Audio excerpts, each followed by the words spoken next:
I'd like to call to order the Frankfort Plant Board Special Board Meeting of Friday, December 17th, 2021 at 2 o'clock.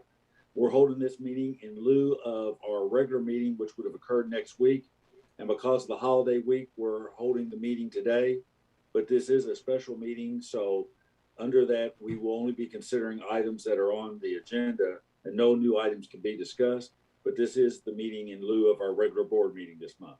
So the first item is the consider approval of the minutes of November 6th. Oh, first, Madam Secretary, you want to call the roll?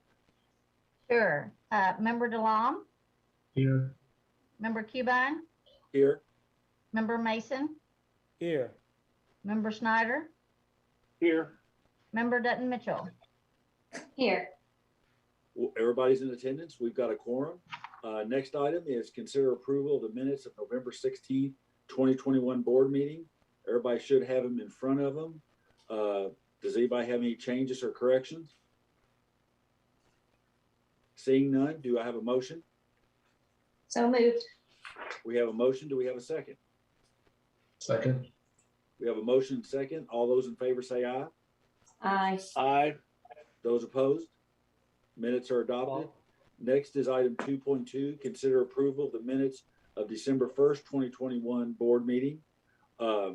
Everybody should have those in front. Do we have any changes or corrections? Seeing none, I need a motion. So moved. We have a motion. Do we have a second? I'll second. We have a motion and a second. All those in favor say aye. Aye. All those opposed? Minutes are adopted. Item 3, financial statements. Mr. Denton. Yes, good afternoon. The Frankfort Plant Board has a fiscal year end at June 30th of each year. So we're looking at the first 5 months of our fiscal year 22 year. So our board reports are starting on page 33. We have for you the statement of net position, the statement of revenues, expenses, and change in net assets for all 3 divisions in our departments. Our cash and investment schedule, along with where we are on long-term debt, and our 2 most used check registers for our 2 most used checking accounts. As you can see, for the first 5 months of the year, very much in line with where we were a year ago, and we are in line with budget estimates through these first 5 months. I'd be glad to go in depth on any items or provide any additional analysis that the board may want, but that's we're doing okay through the first 5 months.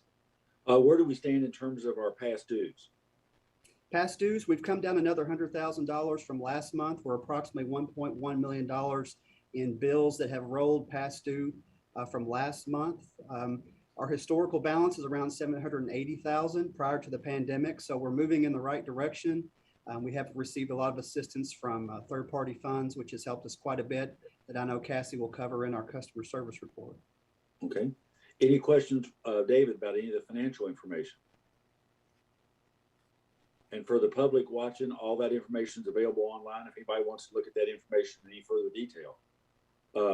Next item is item 4, public. Oh, we need a motion to Mr. accept Chairman, the financials. I make a motion to accept the financial statement. We have a motion. Do we have a second? So moved. We have a motion and second. All those in favor say aye. Aye. Aye. Those opposed? Financials are adopted. Ms. Poe, do we have anyone signed up to either speak or any web comments? No, sir, neither one. Okay. Next item is on the presentation of the Destiny Award, our workers' comp. Oh, and Ms. Phillips, bad news is the retirement system has rejected your retirement. So you're going to have to stay on for another year. But go on, Kim. Well, don't jinx me. I'm waiting on some paperwork. So Okay. Today I've got Eli Roberts with Kimi, and Charlie Hamilton's also on the call with Powell Walton Millward. Kimi is our workers' compensation carrier, and Charlie Hamilton is our agent. And I think Eli is probably going to do a little presentation for us today. So Okay. Eli? I'll turn it over to him. Good afternoon. Hope you all are doing well. It's good to see everyone. This is probably, I don't know, this is kind of become pretty common for you all, but here today to give you all the 2021 Kimi Destiny Award. I think this is y'all's 10th year winning the award. So congratulations on that. Being from Frankfurt myself, I always like to see your all's name pop up. It makes me proud. And before COVID, I really enjoyed coming down, and you always fed me well. So I always enjoyed that too. And but tell you a little bit about the Destiny Award. Basically, every year we get together as a safety department and try to determine which one of our policyholders are deserving of the Destiny Award. And really, to be honest, there's some criteria that goes into it, and I'll tell you a little bit about that. We have about 21,000 policyholders statewide here in Kentucky, and it's kind of hard so we put some criteria in place to obviously narrow that search down. One of the first ones we establish is you have to be a preferred pricing customer of ours, which basically we have 2 tiers of business, and you have to be in that preferred tier, which is our better tier, just on your pricing, and that drops the list down to about 1,000. It's right at about 1,000 policyholders. You have to have a premium of at least $30,000, and then you have to be at least a Kimi policyholder for 3 consecutive years. That kind of dwindles it down, obviously, and then we kind of start getting into more of the safety and the loss exposure.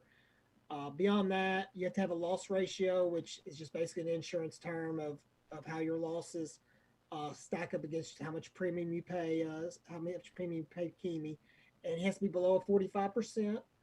Just to give you an idea of what your all's is, it's at a 25%, which is great. That's really kind of unbelievable because y'all have been with us for so long. And generally, when the company's been with us so long, we see a few bad years that kind of creep that percentage up. So 25% is awesome on your all's part. From that, we also require that you have a minimum of a 0.80 or less on an experience modification rate. Your all's is a 0.62, which, to be honest, is I don't see very many that low. And it's a real testament to you all from an employee standpoint, and then also your safety program from what JC and Kim do. They really, I mean, that's just an awesome rating, and I don't see very many lower than that. And to do what you all do on a daily basis, I mean, just, it's unbelievable. This year from that, we had 31 policyholders win the award. From that group. So basically y'all were one of 31 of 1,000 of 21,000 people that we chose. It's just really, to be honest, it's just a testament to what y'all do from a safety standpoint, your all's dedication as a company to drive that safe work environment for your employees. And I mean, 10 years in a row, there may be 1 or 2 other companies that we've given the award to 10 years. There's not very many. And for y'all to do what you do, that's a huge accomplishment. And, we really appreciate you all working with us and everything you do from a safety standpoint. And then also just from a claim standpoint, underwriting, and kind of everything you all do from a communication standpoint. I call, anybody in the safety department calls Kim or JC or whoever, and they're always there to help. We do send out a questionnaire that basically, I think we asked Kim to tell us a little bit about their safety program, but to be honest, we can tell y'all that before we even send it. So always willing to help and work with us. And it's great to have y'all as customers, and congratulations on the award. Thank you. And I know I can't, I think the board all feels the same as Kim and her staff and all of our employees are really conscientious, and they do an incredible job.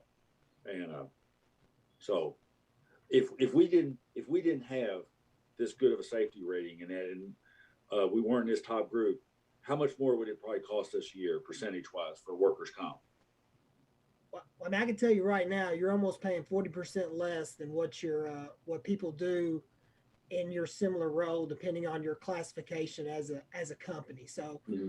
I mean, if you line somebody else up that does another utility or another someone that's very similar to you all, we rate everybody at a 1.0. And so when you come in at a 0.62, you're almost right there, 40% less of what they should be paying in premium. So That is But I great. might say too, that, that discount, the 0.62, which is a 38% discount, dollar wise, is saving you $85,757 a year. Yeah. But don't tell Kim that. She's on there, she knows. Oh, I track it, trust me. But I want to just interject that, you know, I guess it makes me a safety nerd, or I've been doing it too long to get teary-eyed about workers' comp, but but I really appreciate the partnership that Kimi and Charlie has. They're always, if we have training issues or need help figuring out a claim, you know, they are bend over backwards to help us. So they've really been good partners, and I've worked with comp carriers that weren't such good partners, and it makes a big difference to employees, the staff, you know, it makes things go a lot smoother. So I appreciate them a lot. Does anybody have any questions for Kim or Charlie or for Eli? Ms. Job well Cuban, done. Ms. Cuban, this year is, you know, I Yes, sir. appreciate Kim and all the safety team, and appreciate Kimi and Mr. Hampton. I mean, really help us all the time this year. But on the bottom line, there's another part is all our employees. Yes. Every day. They really put effort, constantly think about the safety. It's the most important to us. We want everyone can go home safely. I usually every like day. to throw in my favorite thing to throw in is that our frontline supervisors, boy, they really bear the brunt of what goes on safety wise, compliance. Without their leadership in the field and contributions and just being so conscientious, you know, it would be a whole different story. It's certainly not two people in the safety department that turn in claims and write up programs that when they're supposed to. So I really appreciate all of our employees and frontline supervisors. They are kind of our heroes as far as taking the safety message. So. Any other comments or questions for Kim or Charlie or Eli? Charlie, does Kim, she won't answer the question, does Kim have 85,000 stashed somewhere? You're all not answering either. Nobody wants. If she is, she's not sharing with me. Okay. Seriously, thank you all for everything you all do. Thank you for everything you do. Appreciate it. For having us. Next item is informational items, department reports, event. Yes, sir. Mr. Cuban on the board. The departmental reports start on page 105, and the telecom report. The triple call was down for the month, and we had about 8 outages on November 3rd, and it appeared to be a power surge in the area. But there were some power supply issues, some water damage, and a node board are kind of the things that happened there simultaneously. During the storm on Friday night, Saturday morning last week, the cable department had some minor damage, some blown fuses and a couple of areas, Louisville Road, Stedman Town, Justice Lane. There was a tree that came down there. So most of them were cleared except node 55, which is Stedman Town and Justice Lane. And again, we had to wait a while on that one until Sunday morning because we were waiting on other utilities to set poles before our telecom folks could get in there and fix that. But compared to what many people in the state saw, that was a fairly minor. So we got by pretty decently there. Adam, do you want to jump in and give us a next band report? Sure. Next band right now, the installation crew, our crew, construction installation crew are working in Shadrick Ferry, turning those customers on. We've talked about like last month, it's a lot of aerial to underground, longer drops being put underground, things of that nature. The construction crew, the contract crew is working in node 34, the underground, which is the Augusta subdivision, over off Carwell Lane. We're actually pulling in and starting to splice fiber in node 14, which is the Ridgeview area. They're hanging and splicing fiber on Hickory Drive, East Main. I don't know if y'all get out in the neighborhoods a little bit, you'll see some pretty good sized cable kind of wound up at the poles. That's a lot of our new fiber that's been installed. And then when they come in and set the cabinet to splice it, they clean everything back up. We started another call campaign in the Collins Lane area. We're taking orders there and getting those scheduled and getting ready for our launch probably in mid-January. If there's any questions. Any questions for Adam? I have just a question about the Sure. reports and on the customer service penetration report, it has a chart with 2017, 2020, and 2021 for comparisons. And I just noticed like on our SEPA and our water distribution and water treatment reports, those use 2016, 2021 to compare with 2020 to compare with 21. I was just wondering why we picked 2017 to include on the telecom chart. Or the other. I don't know why, but we can pretty much pick anything. I guess it was just trending data. Maybe we moved up a year and the other departments didn't move. I don't know. We can do whatever the board would like if you want them all to match. Would you like him to go and add that year on there, Catherine? Well, it would be kind of good if we matched. So I don't know what's the most appropriate. That's fine. We I can. think the For next original. meeting, Adam?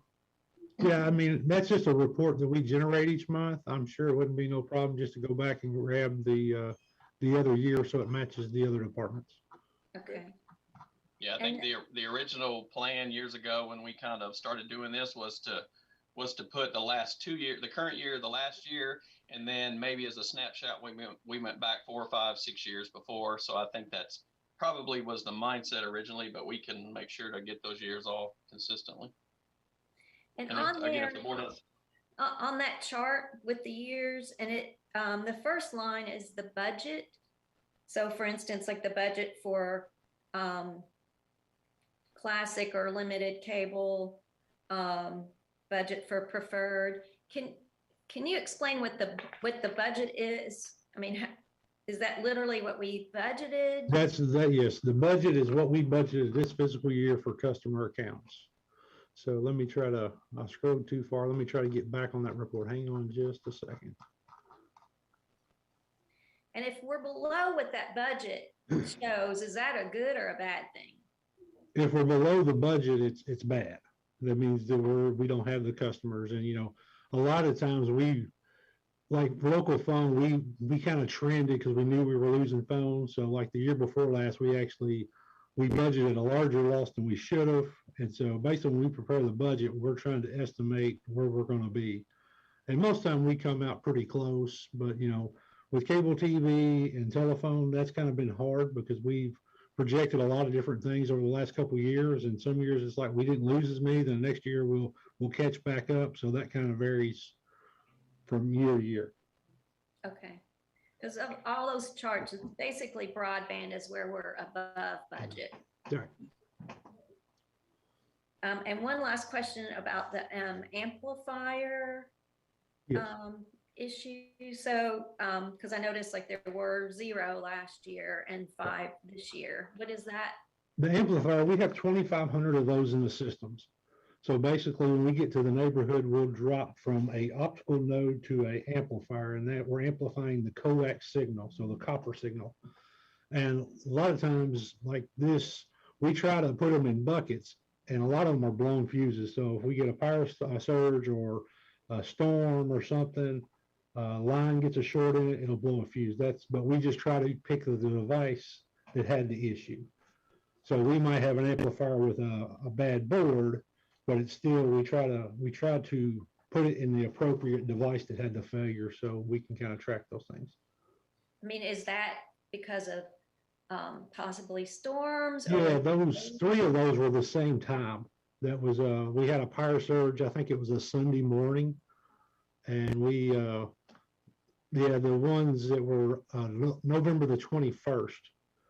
That was a power surge that we had, and it blew a lot of fuses because each one of those amplifiers could have up to 4 fuses. So depending on what leg, uh, what happened, they could blow all 4. So Okay, all right, thank you. okay. Any other questions for Adam? If not, potential or agreed upon related party transactions. We have none to report there. Customer service, Vint. I will, if you're fine, I'll continue with the electric and let Cassie do the Sure. customer service. Okay. So the electric report starts on page 113 to 116. That's the standard report you're used to seeing. Again, just we did have some minor issues Friday night, Saturday morning with the storm, just like Adam and the telecom department did. Louisville Road and some various places, and they were, relatively minor. We got those knocked out on Saturday morning, and then the folks that were working on that, a number of those went on down to Princeton and Western Kentucky to help them with storm damage. I've got a couple of slides. If the board will entertain that, I will share my screen here and Sure. see if I can see. All right, can you guys see that? Yes. All right, let's see if this works. Can you see the full picture? Mm-hmm. Yes. Yes. Okay. So these are the guys that went down, kind of left to right there. I'll just mention them on the meeting here. Matt Quarles, Eric Brown, July Taylor, Stephen Riddle, Michael Colligan, Michael Tracy, Russell Goins, and the foreman of the crew was Mike Aldridge. So they left, they worked the Friday night, so I guess it would be early Saturday morning on the issues we had in town. And then they got themselves ready and they headed out about 2 or 3 o'clock on Saturday to get down there. Had a few issues on the way down there, and they were able to get down to Princeton at about 10 o'clock at night, and they immediately started working once they got there. And so these are the guys before they left out. And then they got down to Princeton, and of course, these are some of the sites that they saw when they got down there. They started working immediately that night. They did get some folks some power back on even that night. I think Scott told me they worked till about 4 in the morning that first night. So between what they did here and what they did down here, that was, a good long 24 hours there. So anyway, these are some of the sites you can see that they saw down there. This is the University of Kentucky Research and Education Center. Kathy Lindsay had a video live from there yesterday. You may have seen that on our Facebook page. And Vint, In the lower right hand. Vint, this is all in Princeton, right? This is Princeton. This is actually kind of to the southeast or east-southeast of Princeton. I don't think it went through the middle of downtown Princeton, but they're caught neighborhood and the country club and all that's to the south, be southwest of Princeton, got hit pretty good, I think, and then it came across to this area. So this research facility was relatively new. The picture in the lower right-hand corner is actually from an article that the University of Kentucky did. So I'll give credit for that picture. That was Matt Barton with the UK Agriculture Communications did the aerial view. But that gives you a pretty good idea of how badly it leveled that building. And then the larger picture there is one that Mike took for us down there. So that was some of the area they've been dealing with. So again, at night, they got right into it and started working. They're working 16-hour shifts, and then they have, a few hours off to get some sleep. So basically, if they're awake, they're working, and other than that, they're sleeping primarily is what they've been doing. So again, just some more areas where they're at. You can see areas are completely, scrubbed clean. So pitching in, I think OMU's been there, Paducah was there, and the plant board, and they had some contractors.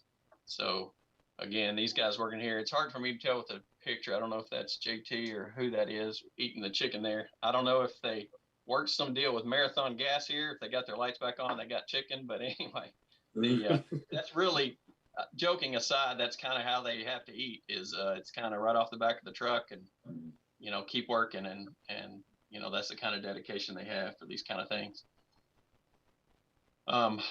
Again, more pictures. I think Mike and them took these. You can see kind of the area they're in, extremely flat, but again, pretty much laid bare. So again, that's kind of some of the things the guys have seen and been working on. Did that did my screen come back to normal? Yes. Okay. So anyway, that's kind of some of the stuff they've been doing. Scott has been on the phone. Scott Hudson has been on the phone with them quite a bit over the last couple of days, figuring out what's the next step. Princeton is pretty much done what they can do right now. There's of course lots more damage, but you don't have people getting ready to move into houses and things, so they don't need any more work right now. We talked about our guys going to Mayfield, but to be honest, Mayfield is so devastated. They're still trying to even get together their plan of restoring power. Their substation's been decimated. They don't have anything. So they're completely back to square one. And probably after the holidays, as Mayfield gets their plan set up, the other municipal utilities and other folks in Kentucky will probably start to rotate through there and help them build that system back. But I am happy to say that the guys will be coming back tomorrow. They're working their shift today with Princeton. They're going to get a good night's sleep there. Princeton's going to feed them supper and breakfast, and then they're going to head back home tomorrow. So they will be home for the holidays. And after that's all over, again, we'll see, working with Mayfield or whoever else needs our help, we will start into that next phase. But as of right now, the immediate need has subsided for our linemen and what they were doing. So we do appreciate those guys and all they've done. You know, they took off at a moment's notice and volunteered to go down there. You know, that's the one thing I'd like the board to understand is our crews in water, our crews in telecom, and all the other electric crews and the folks we have. A lot of them, they didn't have the opportunity. There wasn't a need to bring the telecom folks down. There wasn't a need to bring the water folks, but they absolutely are the same type of people. They would all volunteer at a moment's notice. These kind of situations are what they do here when we have outages, and these particular folks volunteered. We had other people in the electric department that would volunteer as well. We couldn't send everyone. We need to keep folks here to deal with our issues we might have, of course. But it's just what those guys did is really good. They didn't know if they were going to be down there through Christmas when they volunteered, but they didn't matter to them. They went down there and they wanted to help. And that attitude, to be honest with you, is the same thing I've seen from all of our different construction crews. It's the same attitude that wins the Destiny Award 10 years in a row. And so I do want to just say really a great job to those guys that actually got in there and went. And thank you to them. Thank you for all they've done for those people down there. So anyway, next month, you know, Kathy Lindsay and the media folks have gone down there. They've gotten some video. They've done interviews. So they'll have some of those videos and stuff for the board at the January meeting.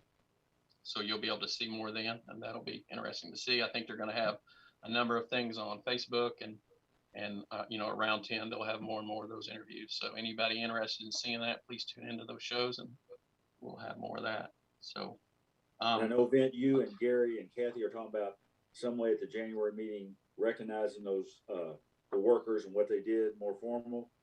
And I'm sure everybody saw on Facebook and everything, comments from all over the community, and everybody in this community was behind them and supporting them and appreciate the fact they went down and helped someone else. So, I mean, I forget how many comments I saw posted, but it was a lot of people commenting about the fact that we were down there helping another community. So that was great. Mr. Chair, Yes. I just want to thank Vint for sharing those pictures with us and a little bit of this story. And truly, these employees have made Plant Board and Frankfort and Franklin County proud. And I know it just wasn't the employees, but their families, because those kind of things are always family decisions, you know. And so we appreciate the sacrifice the families made, and then all of you all back here holding the fort down when we had this whole, you know, crew gone. So thank you all. Cuba, you know, Yes, I really appreciate all you comment from the board. You know, one thing I want to update a little bit is the general manager from Princeton called me. They really appreciate the effort our linemen put in, particularly they continue 16-hour every day, and safely they done that work. So it's a great job. that's pretty much I want to update. Thank you. Yeah. Anyone else want to make any comments or whatever at this point?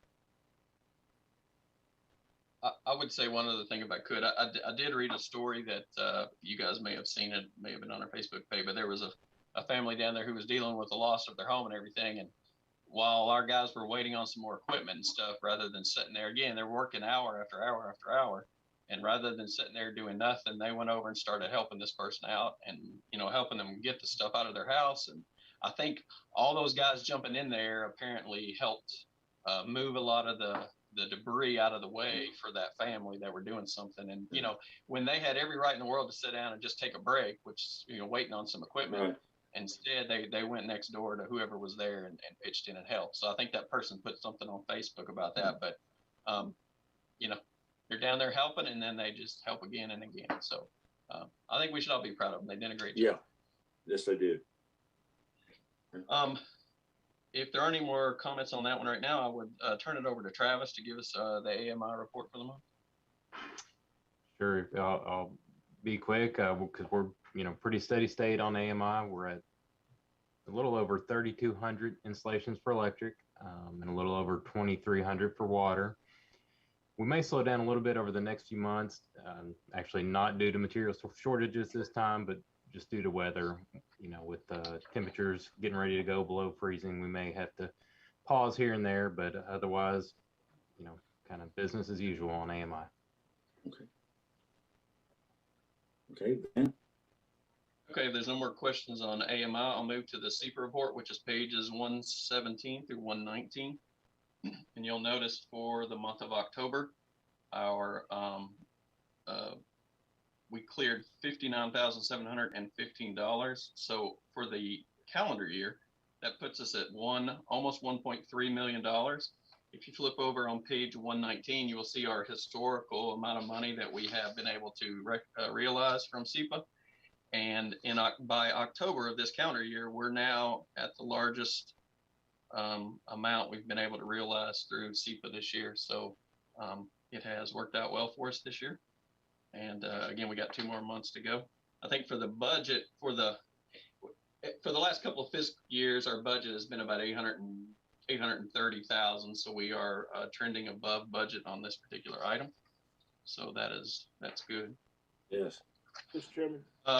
Water report. Mr. Water Chairman. report is on Hold page 1. Mr. Chairman. Ben, hold on. Does somebody have a question? Yeah, Vint, back to the CPO. Is the over budget is most of that what happened in February with the problems that were going on in Texas and all that other stuff? Is that where we got most of that amount over the budget?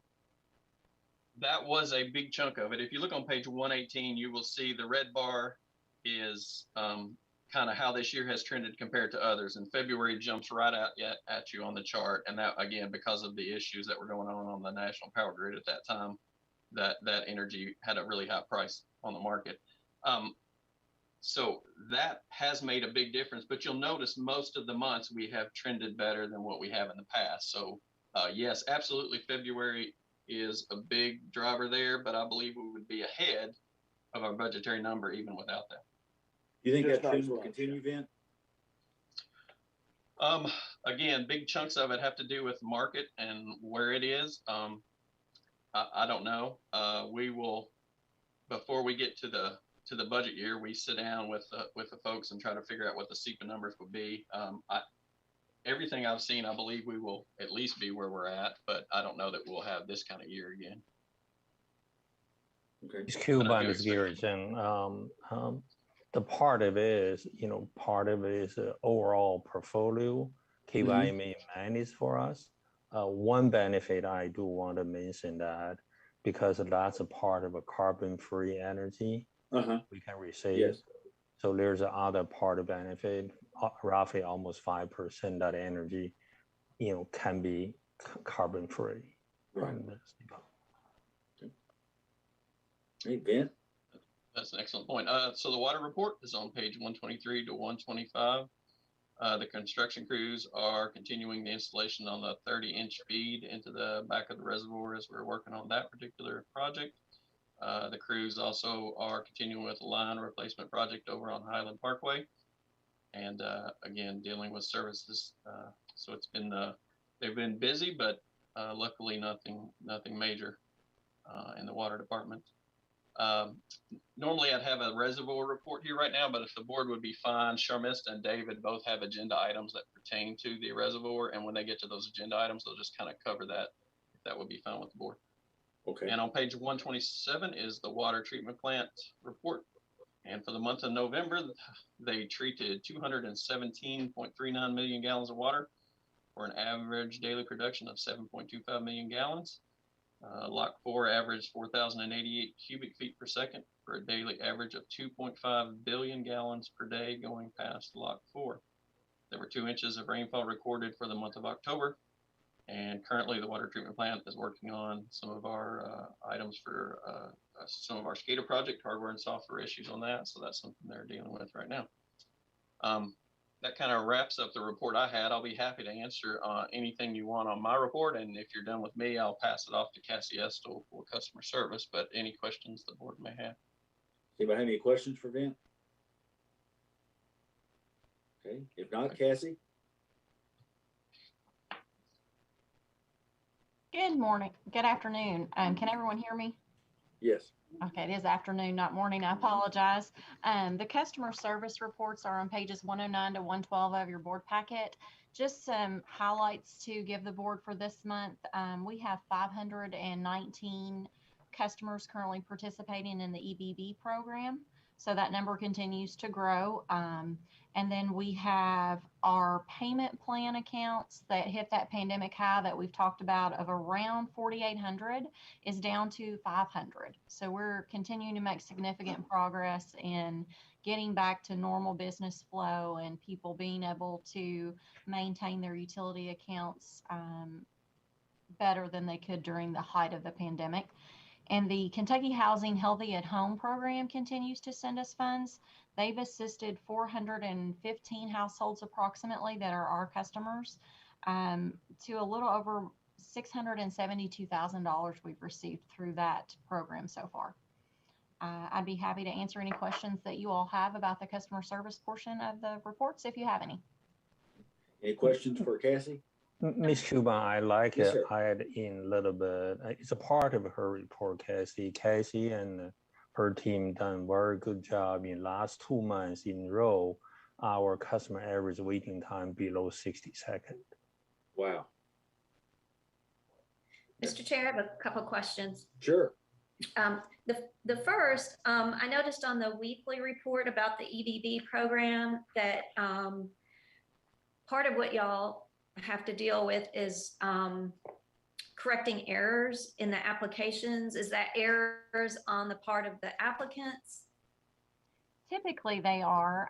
We get a report from our IT department regularly regarding those errors, and we attempt to contact the customer. Sometimes it's as simple as a typo where the information, the systems have to match identically. There can't be a typo of any sort in the name spelling or in any of the numbers, or it won't recognize it to push the approval through.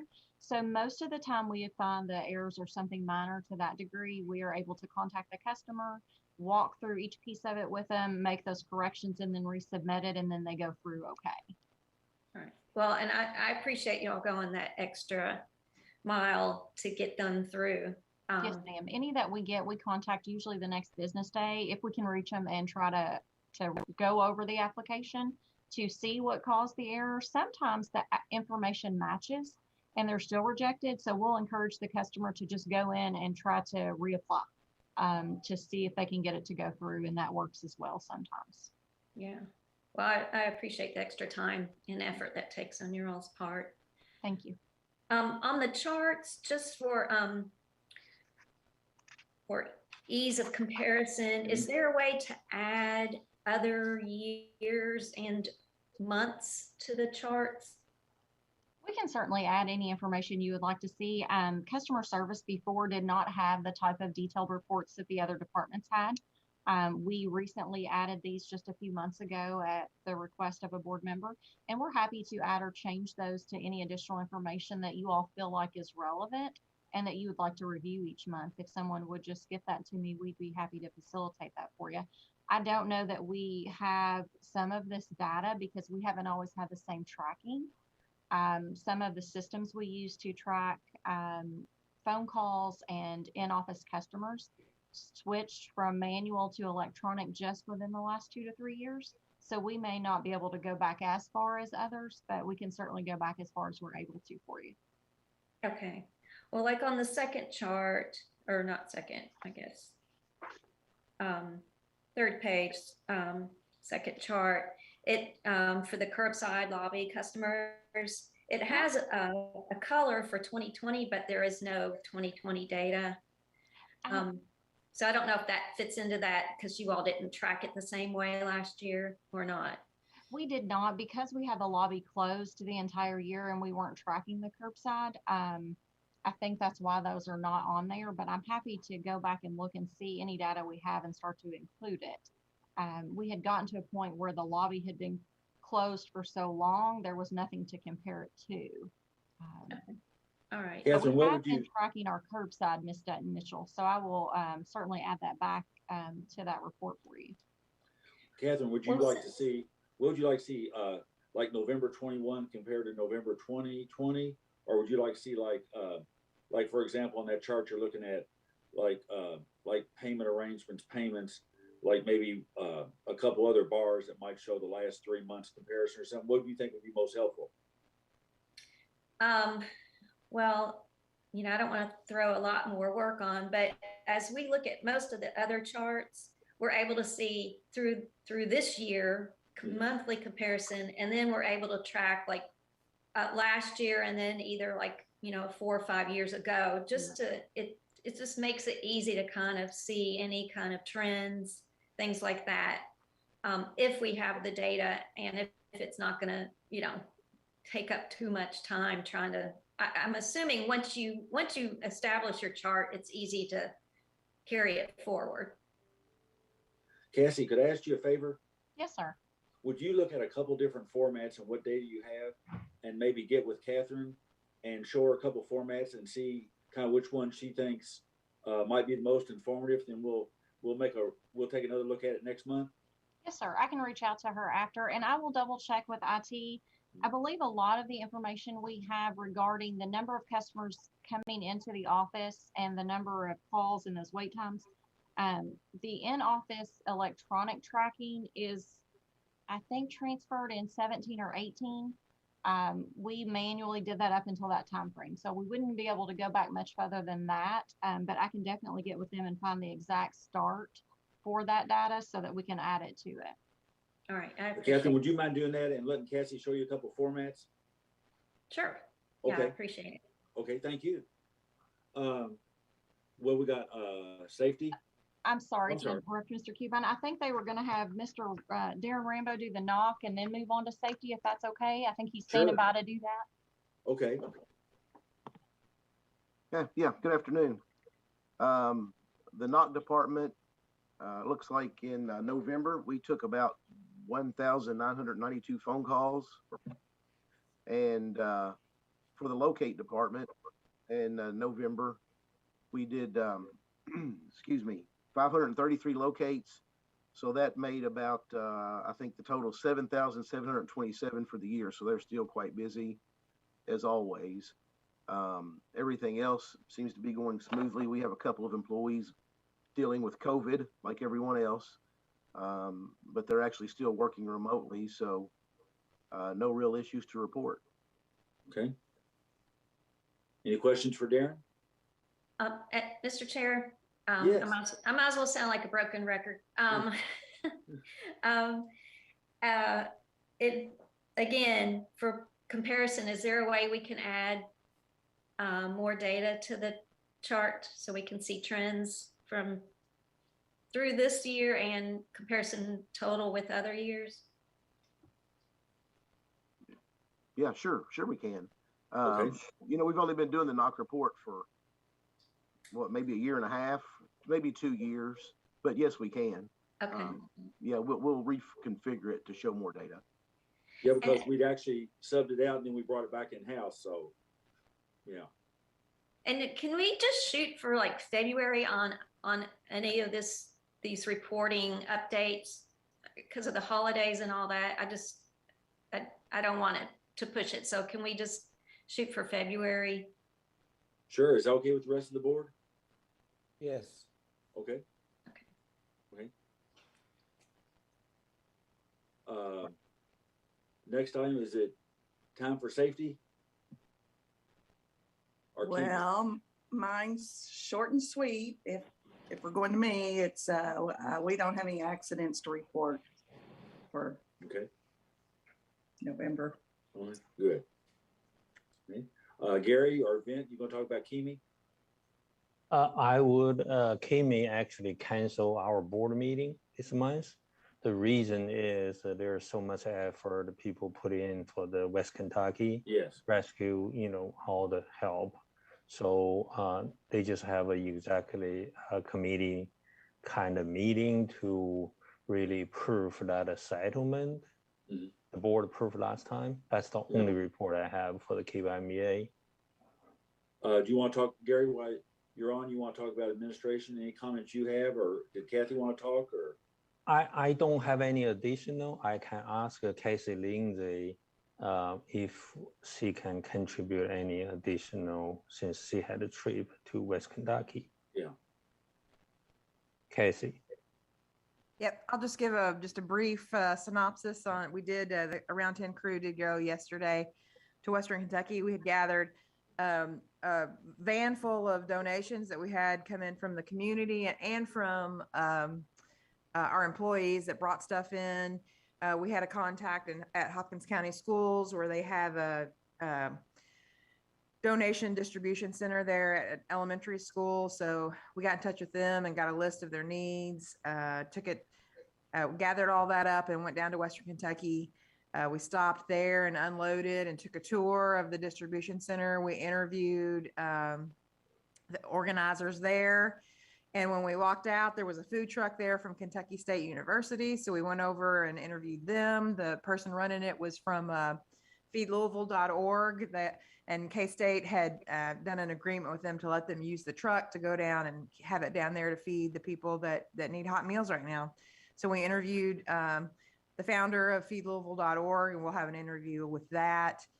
We saw a lot of devastation that, Mike's been sending us pictures, but until you're just standing in the middle of it, it just really doesn't grab you like that. So while we were stopped in one area, we were parked in what had been the driveway of a home that was no longer there. And we were taking some video and pictures and stuff. And the couple whose home that was got there, and they stopped and said this was their home. We had a conversation with them because we had already decided that the people who owned that house must not have been there because there was just no way that anybody could have survived that. But they were there and they told us their story. They were there. I mean, there was nothing left of it. And I was like, well, how did you survive? And they were like, we have no idea. And it took them about an hour to dig out. They'd hid they had put their son in the bathtub and laid on top of him. And it was just, they were just kind of start all over, and they just weren't sure how they were going to do it. And it was just very moving. And then we heard stories like that all day. And then people that were helping and volunteering, the organizers at the distribution center who are all volunteers, obviously, and the people serving the food were volunteers.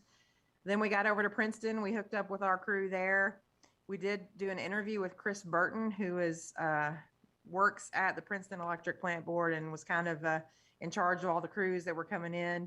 We interviewed him, and it was an amazing interview because, he's talking about, he just couldn't say enough about our crew and about how thankful they were and what good guys they are. And but then, he's telling me all of the stuff that he's doing. And then I learned that he lost his home. I'm like, what? He's like, yeah. He goes, my wife and family are safe. We're staying with somebody else right now. And I told him I just had to go to work and we'll worry about our house once we get all the power back on.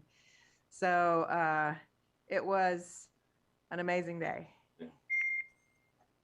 Wow. Thank you all for going down there. And yeah, we're going to be sharing all those stories. We've got stuff happening on social media. We're doing, and we interviewed Mike Aldridge from our crew, and we went and took pictures of them. And our guys are so funny because they just want to work.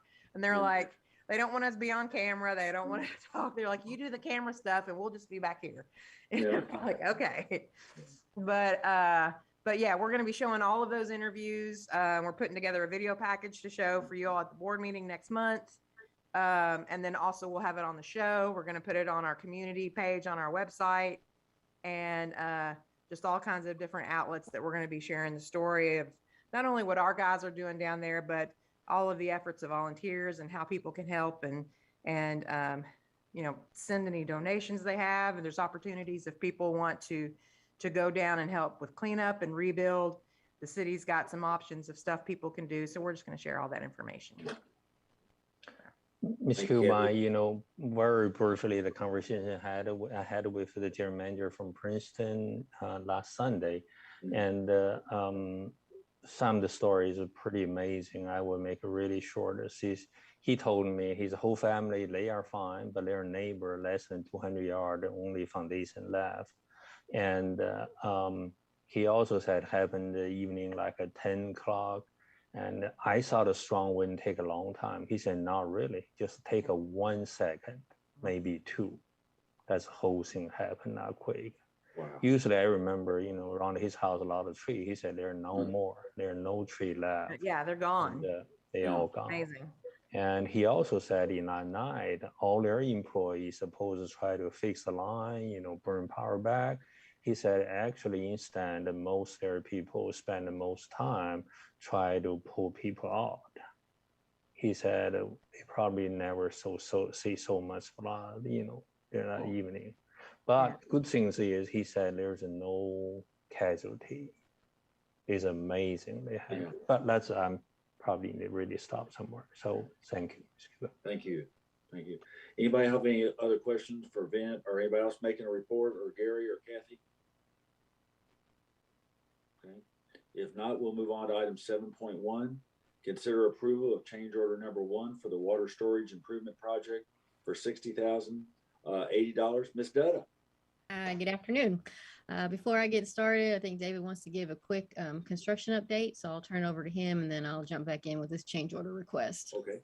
Good afternoon, board. We had a construction progress meeting on December the 9th. We have received and approved our 7th payment request, which represents 72% of the contract amount.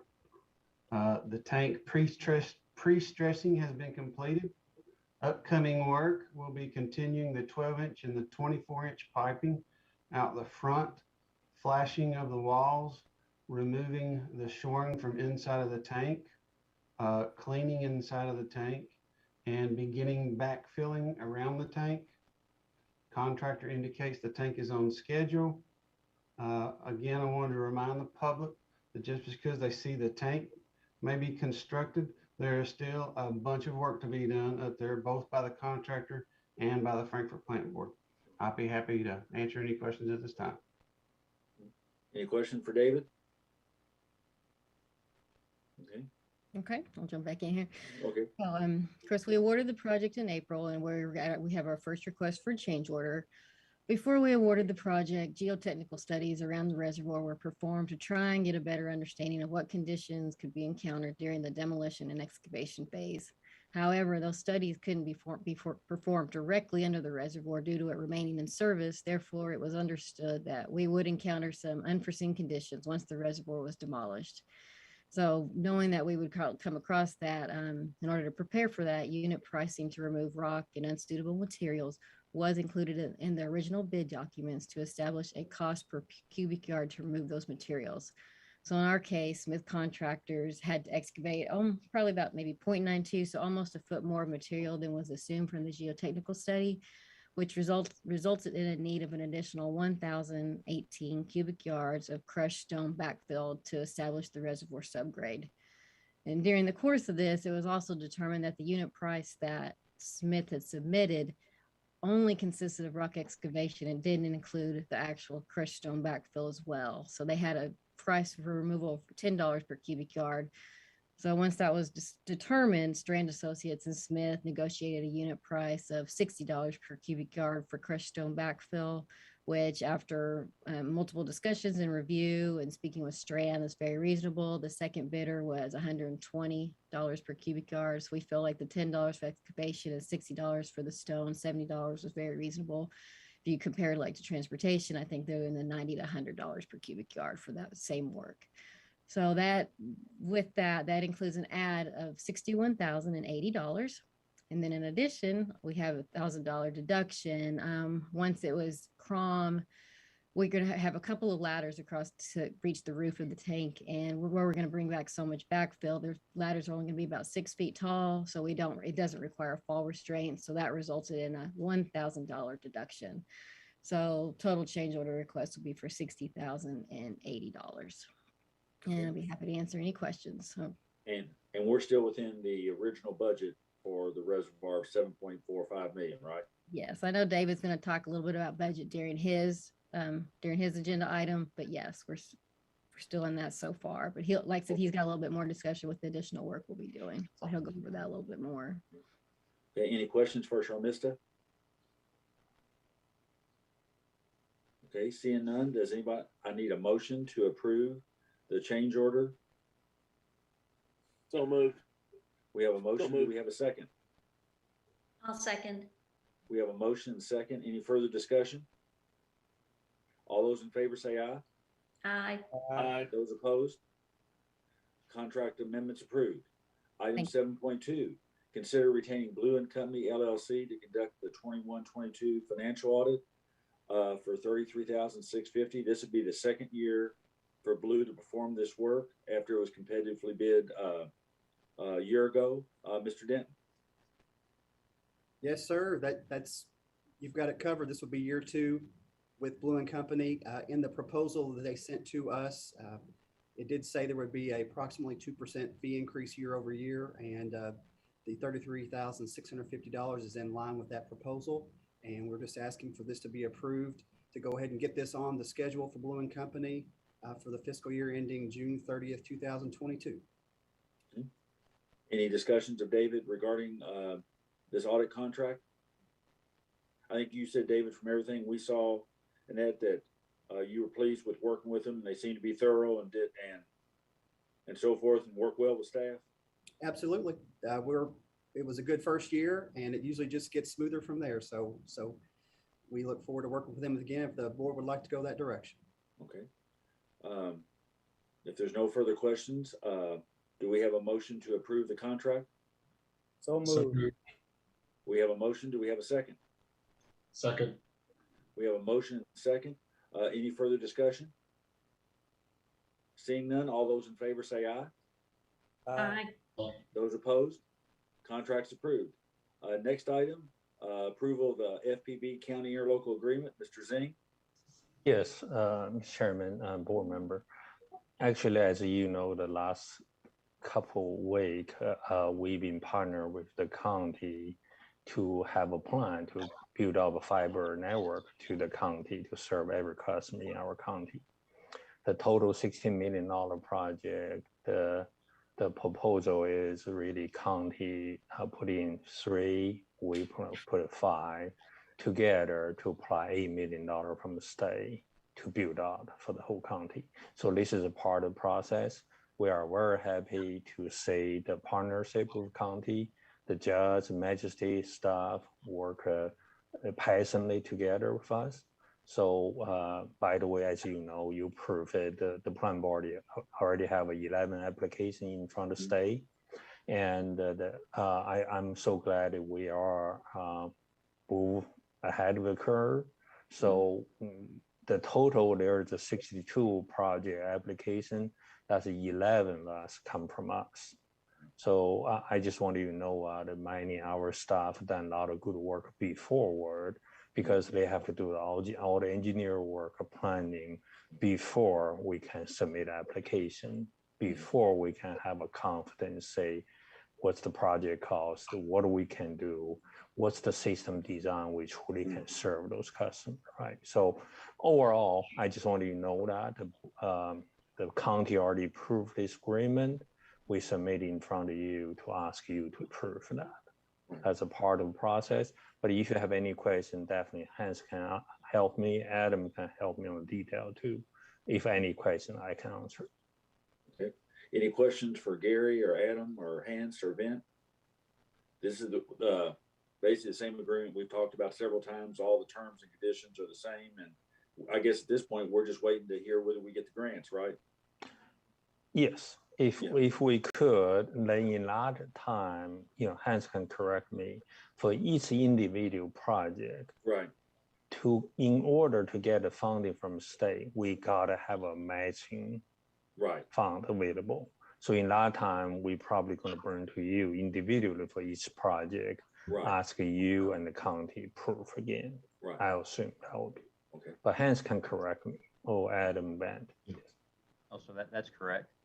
That's a correct statement. The interlocal serves as just sort of the overall framework for the project, and then as specific areas are determined to be built out, we'll do a specific agreement that kind of outlines the boundaries, the proposed timeframes, and so on and so forth. And so we'll get this. The board will approve this, and then Rick Sparks and I will sign off, and then we'll file it with the AG. And Mr. Keybine's seen that probably more times than he can recall. So we'll get it.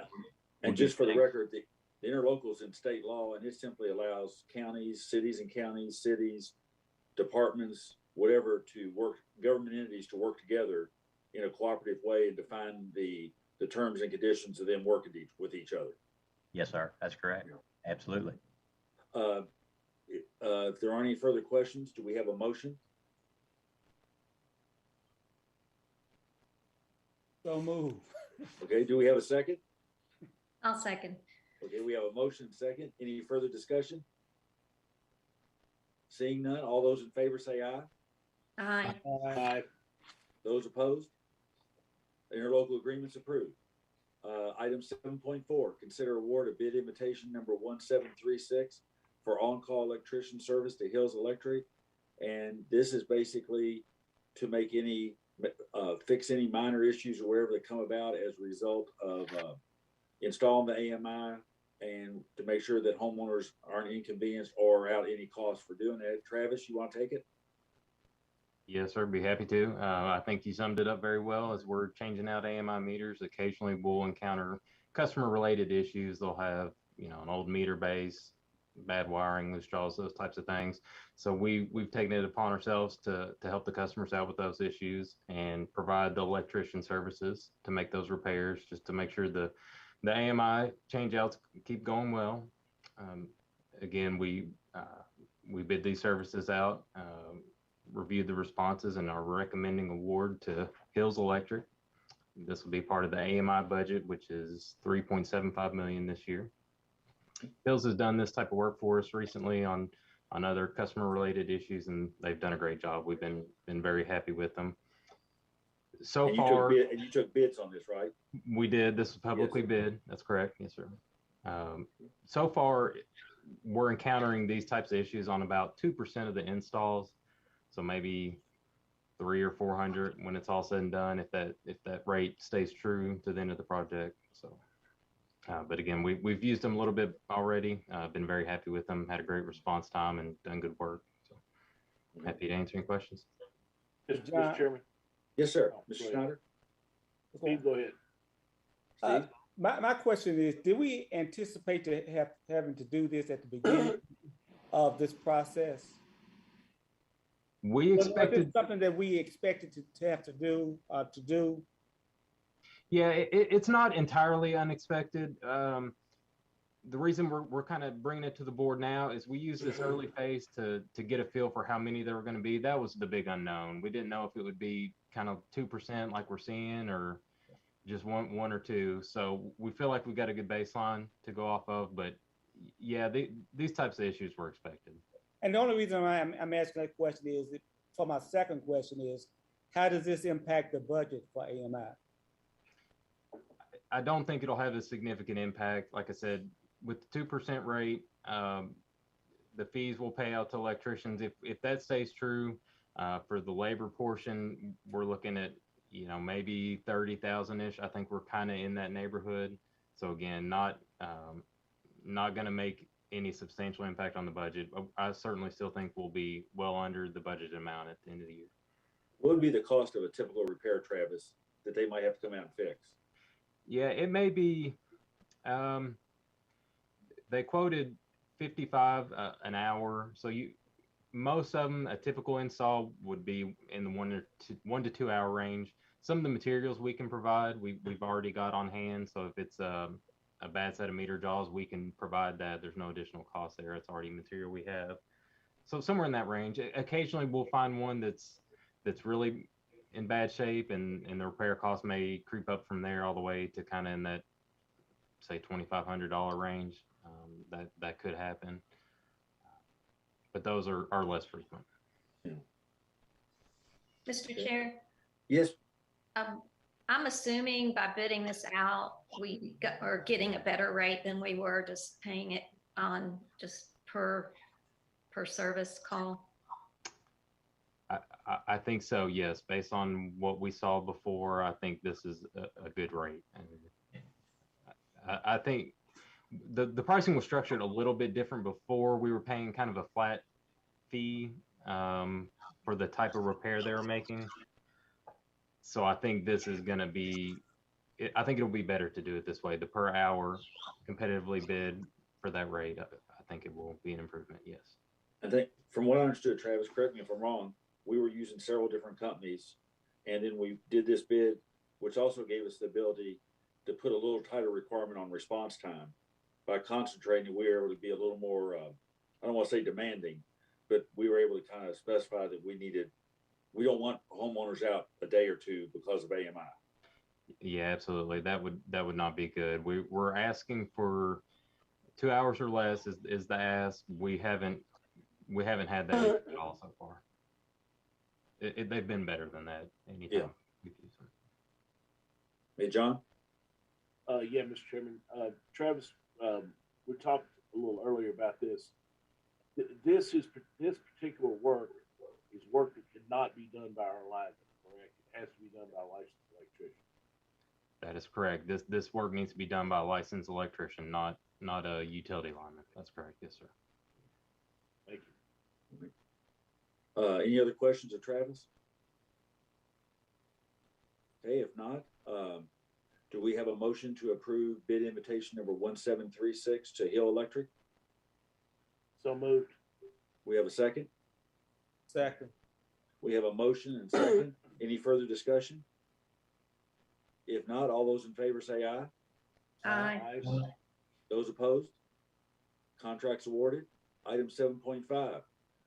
Consider award of bid invitation number 1741 for one DC fast charging station to Westco in the amount of $43,356. And this was actually approved in our budget this year. And we had talked with the mayor, and we had indicated to the city that he was very interested in getting one of these fast charging, and that we would basically discuss with the city and let them determine where they thought the most cost effective, the most utilization would be for both tourism and so forth. So Travis, you want to take it? Sure, be happy to. Again, we prepared an invitation, number 1741 for one fast charging station. We received 2 responses. After reviewing the bids, we recommend award to Westco in the amount of $43,356. I think it's important to point out here, this initial purchase will include 1 year of the warranty and cloud services. Based on what they've quoted so far, the annual expense for that is going to be a little over $5,000, around $5,270. Again, that's a year-over-year warranty and cloud services fee. In addition to that, there'll be substantial utility extension costs to get the charger installed. These are big stations, so there'll have to be a new pad mount transformer, primary line extension, secondary extension. So there will be a lot of work for the plant board to take on beyond just the equipment purchase to make the install complete. And again, as you mentioned earlier, we've been working with the city staff quite a bit to finalize the location. We've kind of let them lead the charge on that, tell us where they think it best fits. I think we're close on finalizing that. We be somewhere downtown, kind of close to the old rail depot.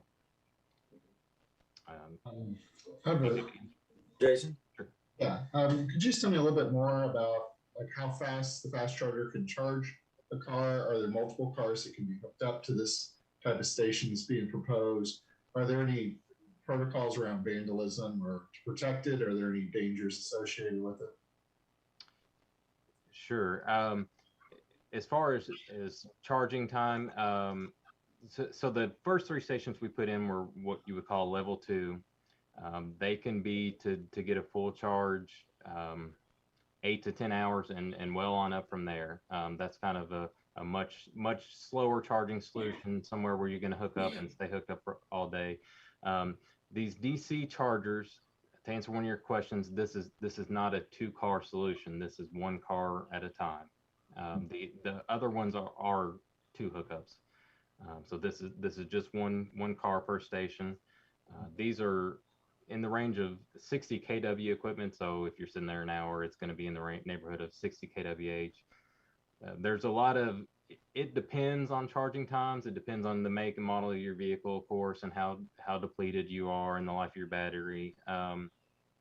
But the intention here is to be much quicker. This is more of a 20-minute to an hour type of fill up, fast top off, versus a level 2 where you're going to be hooked up and sitting for hours.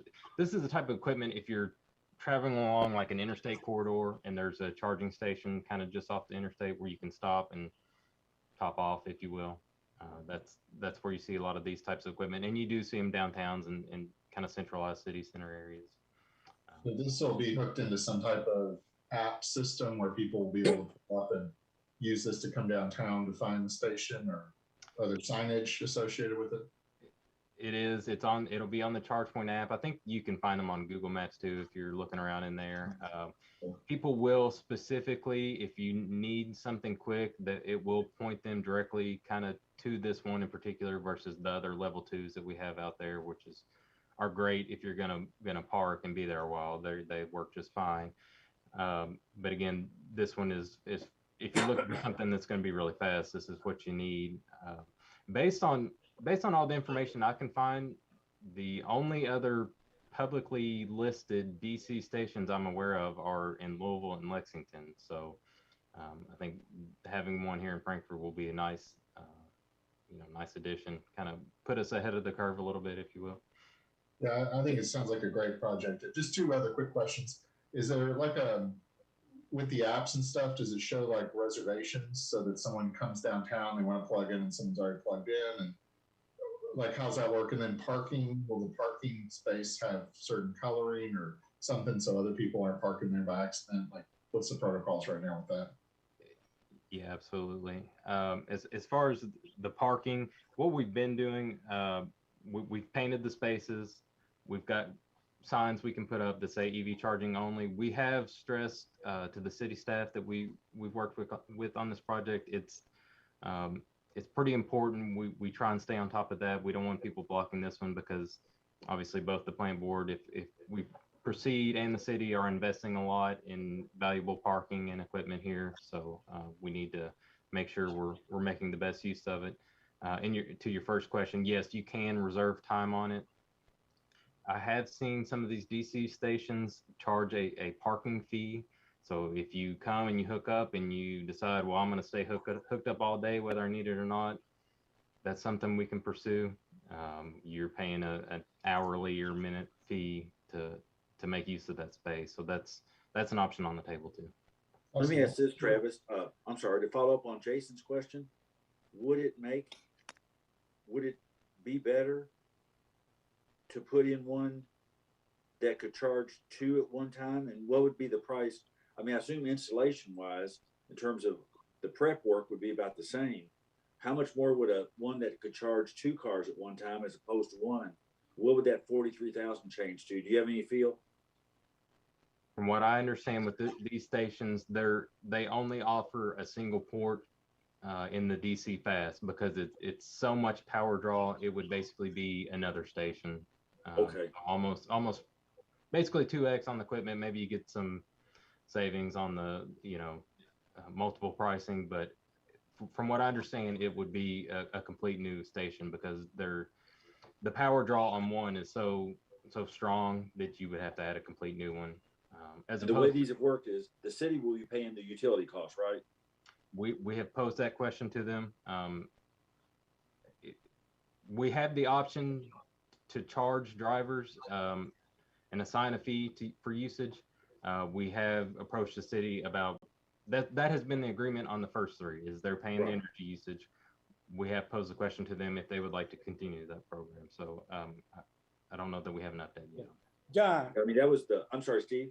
no, go on. I'm sorry. I'll wait till you finish. I was just gonna say, and it was very informal discussions during the budget process, but it was kind of my general understanding that we would buy the charger and install it, and then we would kind of follow the same model as the first three.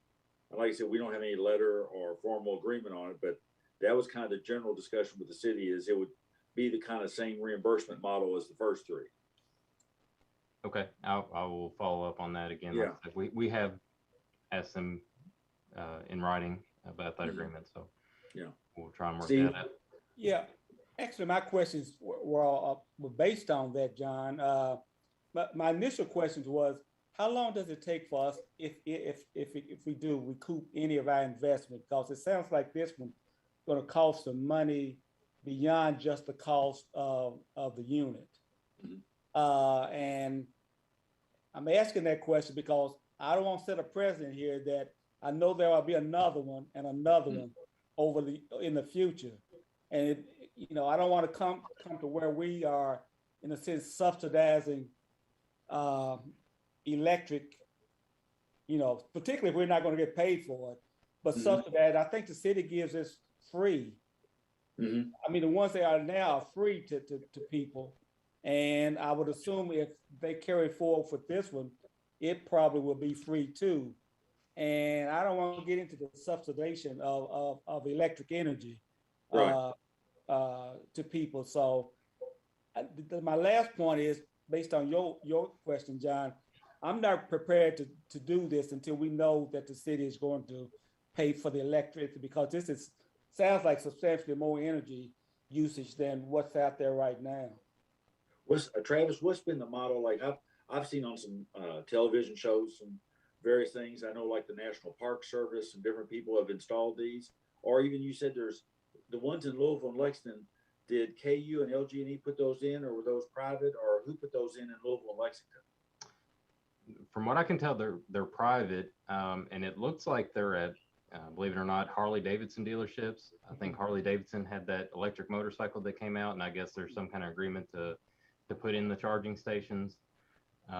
They are not free. There's a cost for the energy and a cost for, at least on one of them that I looked at, there's a cost per hour just to be parked there. They're not free to the drivers. The level 2 ones are sometimes a mixed bag. Some of them are free. Some of them are a few dollars to use. But I don't know of any of the DC that are currently free. And again, that option would be available to us if we want to apply a fee to hook up to this station. The technology is all there to make that happen. They'll accept credit cards. But does the city administer these? The ones we have out there now, the city is the administrator of those stations.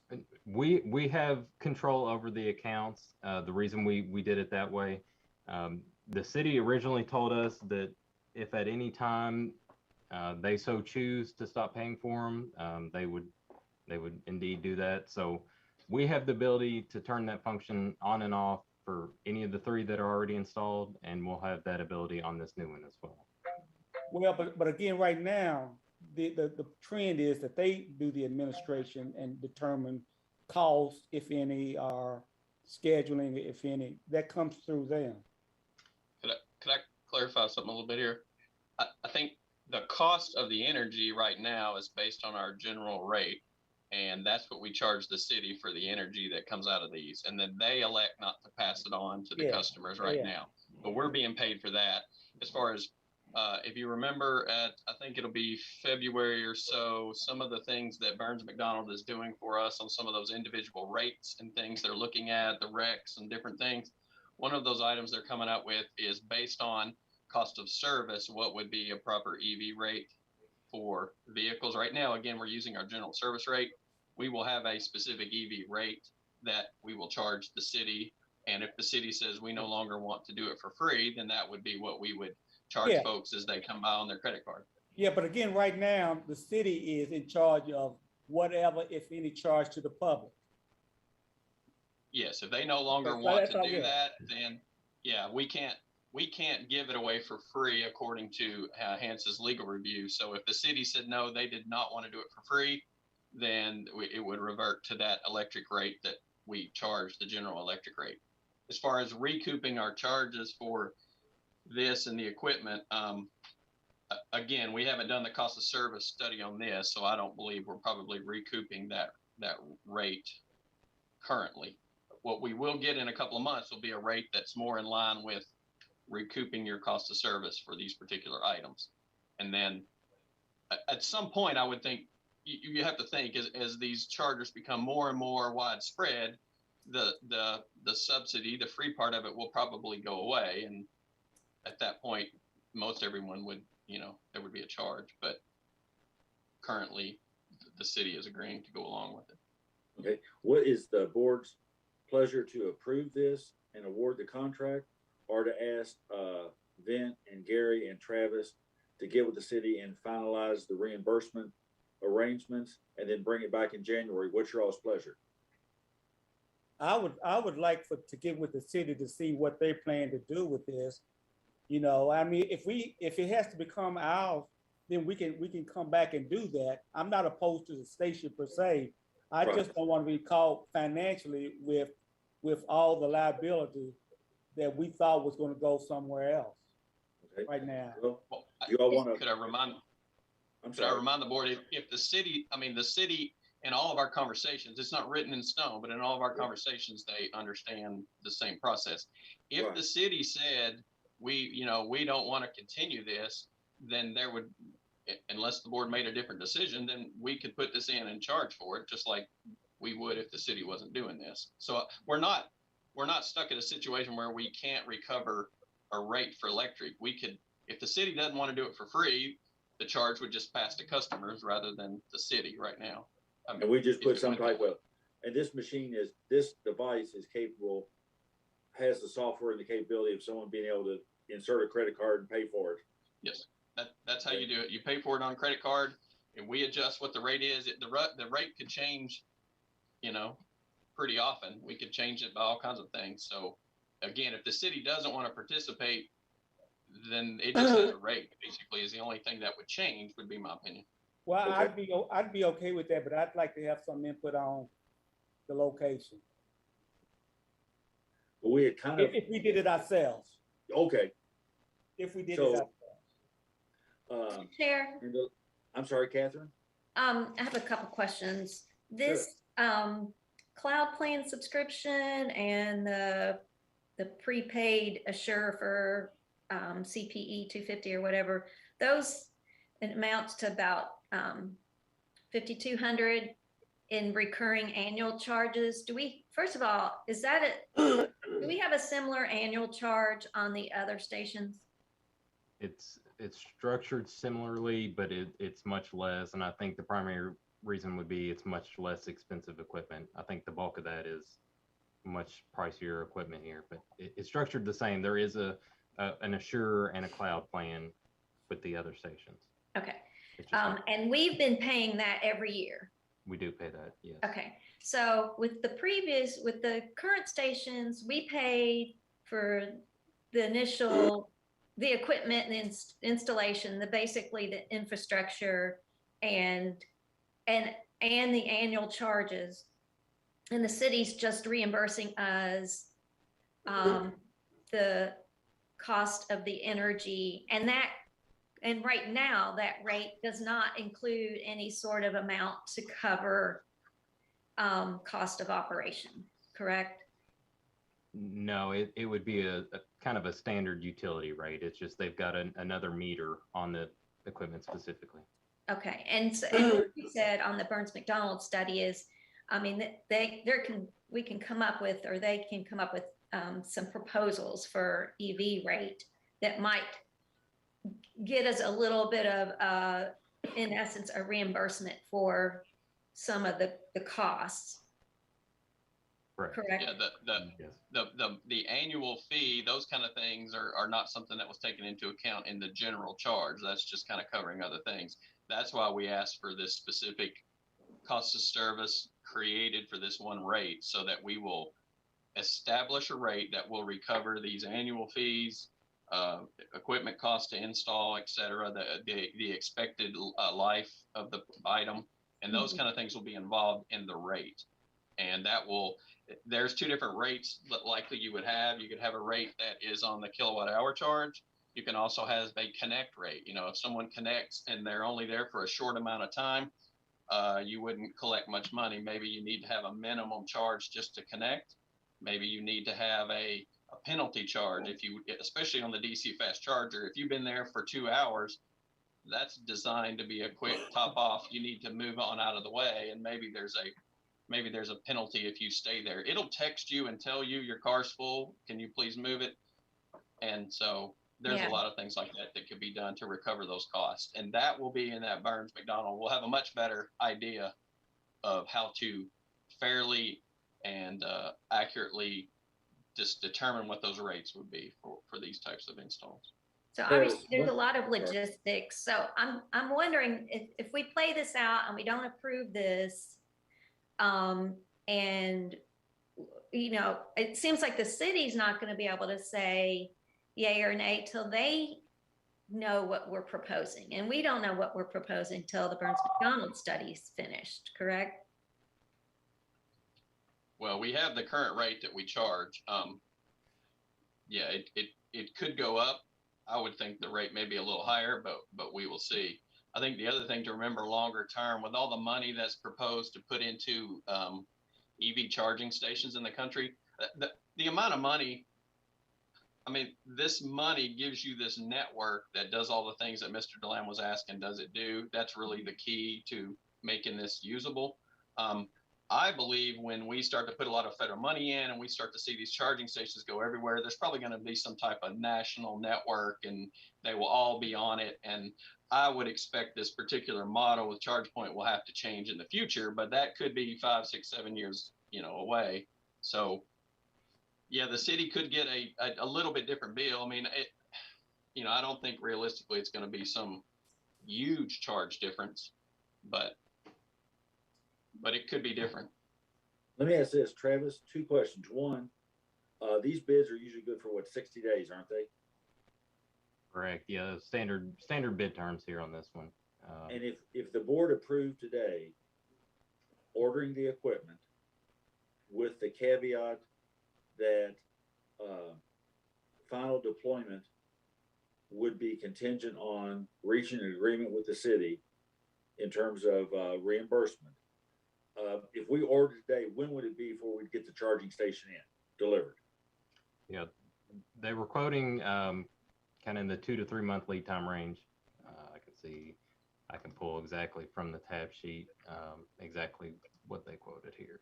So realistically, we wouldn't get the equipment before, and will they just deliver it to us? Does DC fast charging just deliver it, or do they deliver it and install? We would have to install, we would have to set a transformer, make up a concrete pad. So they'll deliver it to us and we do the work there. They're not going to bring it and do the work, correct? Correct. Yes, that's correct.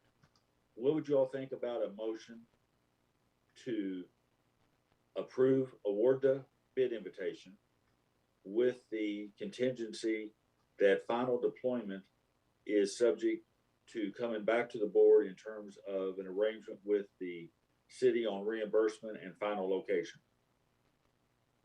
Then we have it ordered. We want best speed. We wouldn't get it till February, probably not till March. And that gives us 60 to 90 days to work out something with the city in terms of where it might go, the property, what all has to be done, and so forth. Yes. Mr. Chair? Yes. If I could throw in one more wrinkle to this. Sure. One of the agenda items is considering hiring assistance from a grant writer. Right. Mm-hmm. Should we be thinking that this might be a possible project that money could be out there and get through a grant? And if so, if we go on and sign this, or award this bid, would that sort of preclude that? I think I'd ask a couple questions about it. And I think when the response, Travis, one of the things we very well may want to apply for is the EV charging. But by the time they write the rules and we apply, no, it would probably be a number of months before we'd even know anything. And then the question is, would we want, along with the city, partnership to even buy more of these? And then what kind of reimbursement will be available? So certainly that's something we could do, is we could basically defer this and wait, see what federal opportunities, but we probably wouldn't be installing something probably till best speed, summer, fall at best speed. By the time the federal rules come out, we apply and get some award, if that fast. Is that correct, Travis?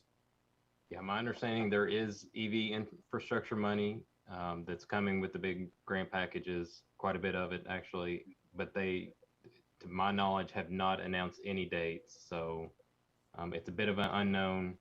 I would have to imagine, like you were saying, it would, getting it done this budget year kind of would feel like a long shot at that point. But yes, I think the money would be out there. Sure. What's the board's pleasure? How do y'all want to proceed? I just want to throw in real quick. I think we've all got some good considerations here. Obviously, the location of the old rail depot makes me think that this is somewhat of a tourism play here. And my guess is a tourism play around the bourbon industry, some of these higher, wealthier people with nicer cars who want to do a fest. I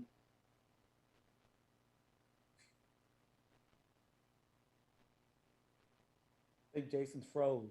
Yeah.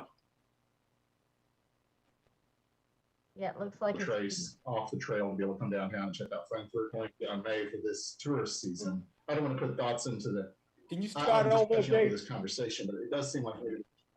Can you start over? Hey, can you start over because you froze? Yep. Hey guys, can you hear me now? Yeah. Okay. I was just saying that it seems like from the city's point of view, if they're picking the old rail depot, it's a tourism play to try to bring in some people from the Bourbon Trail. And that's usually April and May is when that kind of kicks off. So if we're wanting to sort of be a good partner with the city on this, trying to make sure that it's installed around that time, especially as a kind of one-off showpiece that they're doing a little bit here. So I just wanted to kind of throw that in as a consideration with our thinking. Maybe this first one, we try to fit that time frame, and then future ones, we try to align with the grant. And hopefully there's grants that would be retroactively be able to pay something within a certain period of time and maybe even go back to fund this. My only other question, and I'm just catching up with this conversation, is Vint and Travis, have you guys done some studies on how the other stations been used and occupied and the revenue being generated from those? I'm just being kind of curious to see, since they've been installed, has there been an uptick in them? Obviously around COVID, it's not a traditional time period of travel and tourism. But I was just wondering if you had some numbers on that, maybe at the future meeting we could look at. If we're going with John's idea of kind of an interim evaluation, but a pre-approval now. We do have all those numbers. The equipment will tell us exactly how many people have hooked up, how long were they hooked up, how much energy did they use. So there's all that data available to us. Like you mentioned, COVID kind of threw everything for a loop. We were installing some of them kind of early as things were getting locked down. So a bit of unknown. I think EV charging in general, there's always going to be a little bit of unknown because it depends on which analysis you believe on how many cars are going to be EVs in the next 10 years. That's obviously a big what if. So, but yes, to answer your original question, we have all that data. Well, I'm fully supportive of EV charging stations and getting that infrastructure into our community and starting to build that in. But I think everybody's making some really good points on how to think about this, especially long-term, Steve, like you were saying. I agree with you. I can agree with what you're saying. I guess my only question, and I don't mind buying it now, is the question on thinking about if the city doesn't want to maintain the current relationship as it relates to them paying us for the service, then we need to think about how we set the charging rates and those kinds of things, the policies around it. So if we do it or they do it, I'm in agreement that we can do it. Just my question is, make sure we're clear on the responsibilities you know, if the city's with us in it or if the city is not with us in it. We've got three options. It sounds like we can approve with that contingency to finalize details with the city and go on and get it ordered. We can pass over till January where we can get some more information with the city, or we can wait till to see the federal grant applications and see if we could order more than one and what the reimbursement would be at that point. And we could still have the discussion with the city if the federal grant's going to be just for equipment, you know, who's going to pay the energy costs. So does anybody want to make a motion, or there may be a fourth motion? Could I ask one question before we? No, you have to make a motion. Ben, you have to make a motion, buddy. I'll make a motion to ask a question, clarification. You know, we're talking about an agreement with the city. I think what they did before was they agreed to like a year they were going to do it and just kind of continue on, which they have continued on. We're past that year. If we talk to the city or try to get an agreement, is a year okay? I mean, is that, you know, if the board, I mean, I don't know that we'll get more than that because they're not going to go into their next budget year. Probably that was at least their opinion before. If you want us to engage with them and get some type of something in writing, does the board want a year minimum or any feelings on that? I would think, I mean, like you said, they can't commit to more than 1 year at a time contractually. It could be one of the things that it automatically renews every year unless either party gives notice. Wouldn't that work, Hans?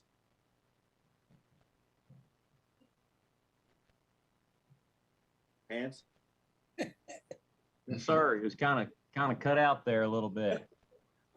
I was thinking, I mean, wouldn't the typical agreement be that it's a 1 year agreement that automatically renews unless either party gives notice? You could do it could be any type, could be that structure, could be whatever's, you know, amenable to both the city commission and the board. Yeah. So we could, you know, could do a variety of things. Okay, how do y'all want to proceed? Hold on, John, before we do that, I just got one last question for Travis. Sure. Sorry. Just to kind of get to Steve's point, if you needed to move one of these, if over a couple of years the trending showed that the location wasn't the best and maybe there was a better location, is that even possible? Since obviously the investment is in the equipment, there's infrastructure for sure, but is there an ability to move these or shift it around the community if it came to that? Yeah, I think you highlighted the main point there. There may be some infrastructure you strand if you move, but other than that, the equipment itself, it can be done. I mean, it's not ideal. Obviously, there's always cost to send people and unhook wires and load up equipment, but it can be done. It doesn't. Okay. Nothing that I could think of would make it. So that gives us a little more safety cushion there as well to be able to shift it around down the road. Okay, thank you guys. Thank you, Travis. Good work. Okay. Ms. Anybody Cuban. want to make a motion? I think Gary wanted to say something. Ms. Cuban, Yes, only thing I like to mention is this current network called ChargePoint is the single largest network for the charging station in US today.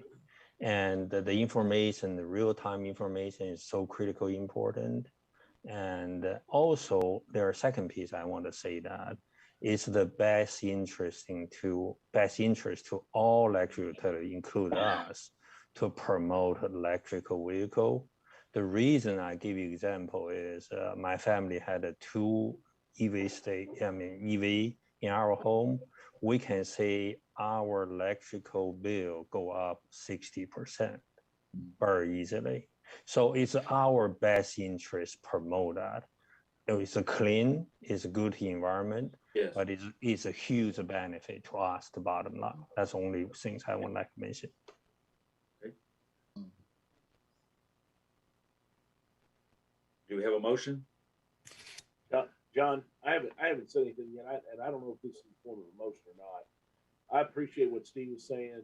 I also appreciate what Jason was saying. I really think this is something the city has kind of come and asked us to do. We've agreed to do it, and this is out here for us. It's ready to go.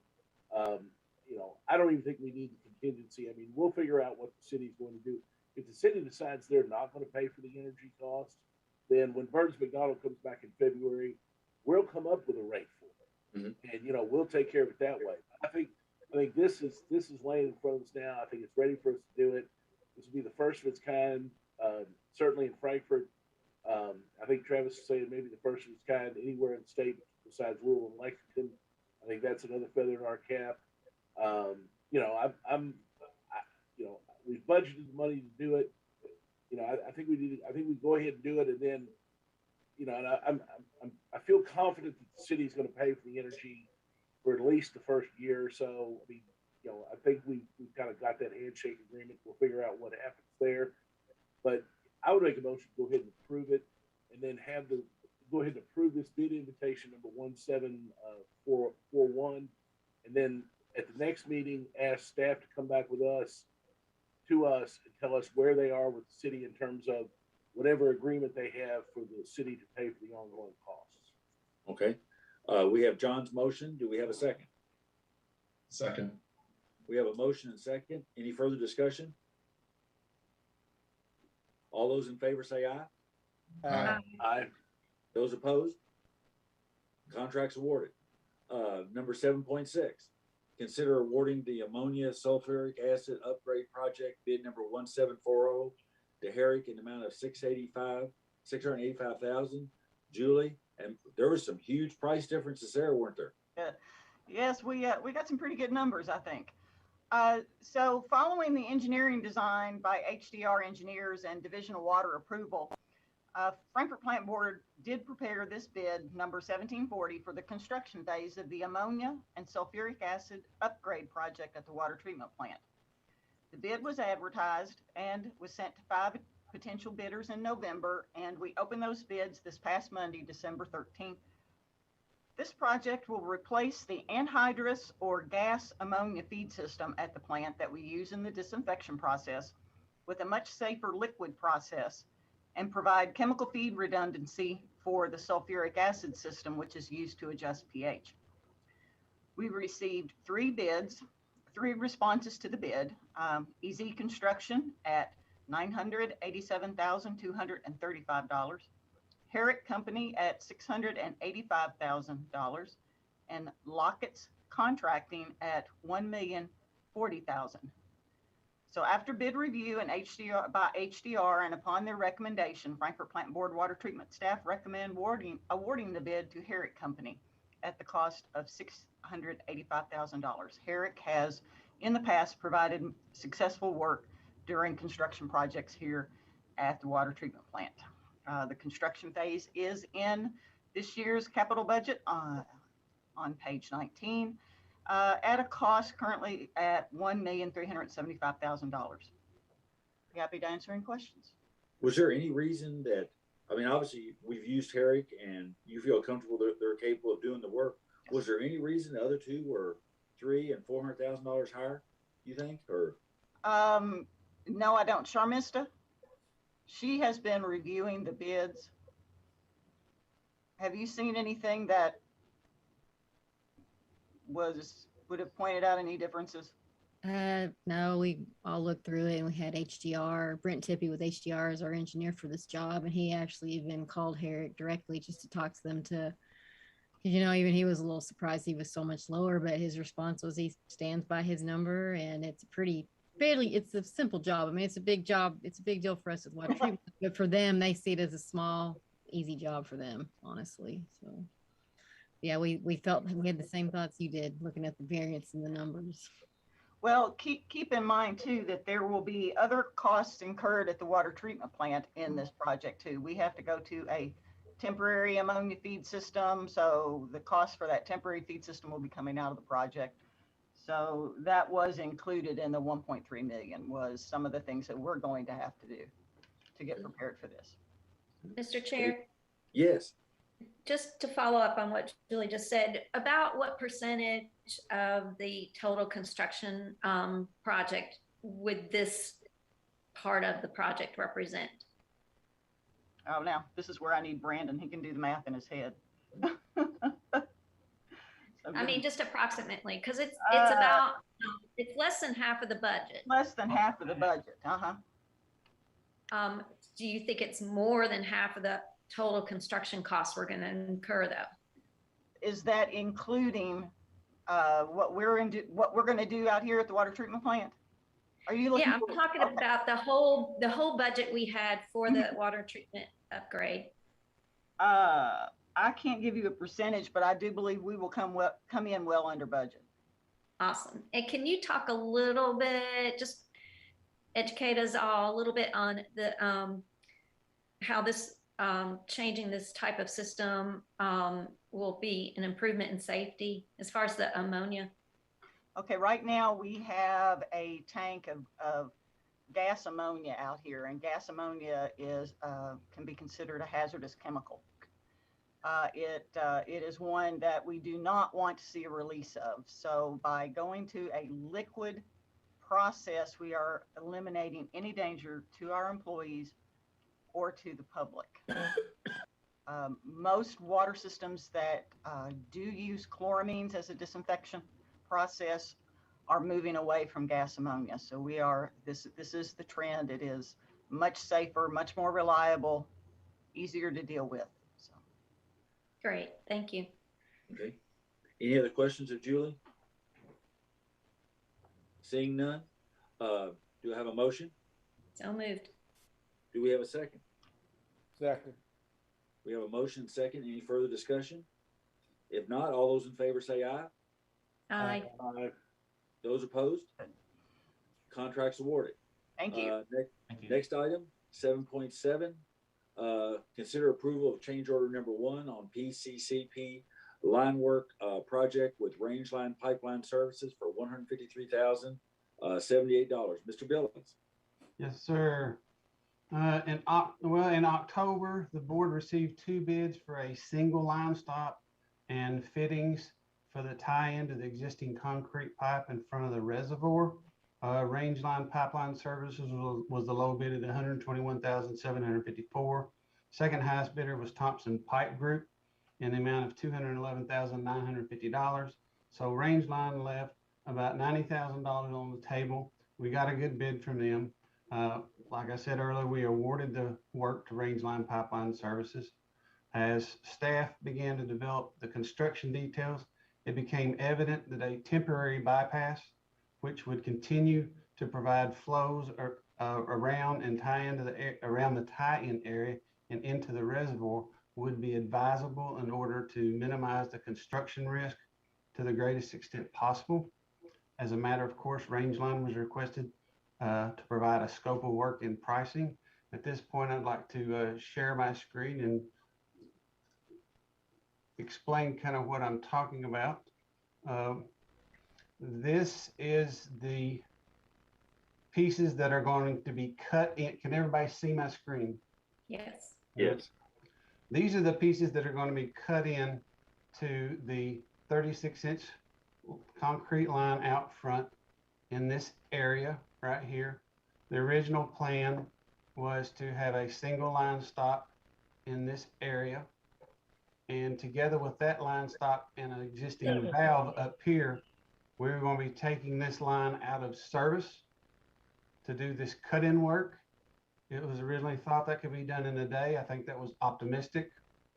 So the idea behind a bypass, this is a different screen, same area, is instead of just the single line stop here that I mentioned earlier, it would be the one that was planned here and an additional line stop up here, and then a temporary 24-inch high-density polyethylene pipe around the work-in area that would allow water to come from the water treatment plant around the scheduled work-in and continue to go in and out of the reservoir during the time that this was being done. So that minimizes construction risk to the greatest extent that we know that's available. Let's see.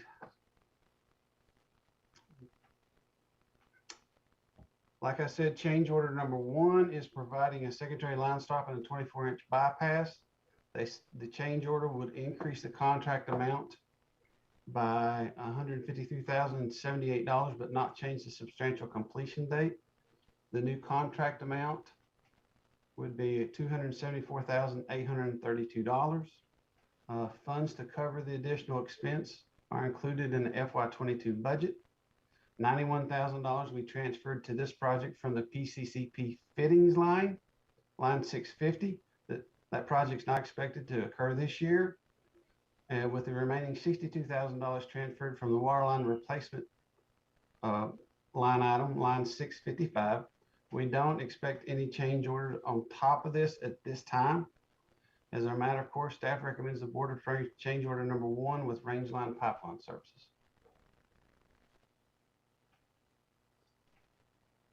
Okay. Any questions of David? Mr. Chair? Yes. Oh. Catherine? Oh, Jason, go ahead. No, Yes. you go ahead. Okay. This is obviously standing out because it's more than double now the price. And I mean, just from my layman's view, it looks like it's probably double because it's a lot of piping compared to what, and it's a little bit of a kick in the butt. If it originally the project was maybe that changeover was only going to take a day, and now we're more than doubling to basically make sure it's the operation stays safe, because it looks like it's going to take longer than a day. So I kind of don't doubt that. I guess we have to do it. I'm sure you all have explored any other options, and but it's a significant change. It is a significant change. It's the safest way that we know how to do it. This is critical work.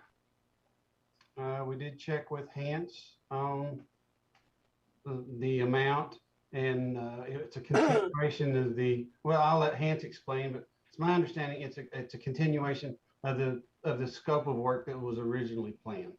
Is that a fair recollection, Hans?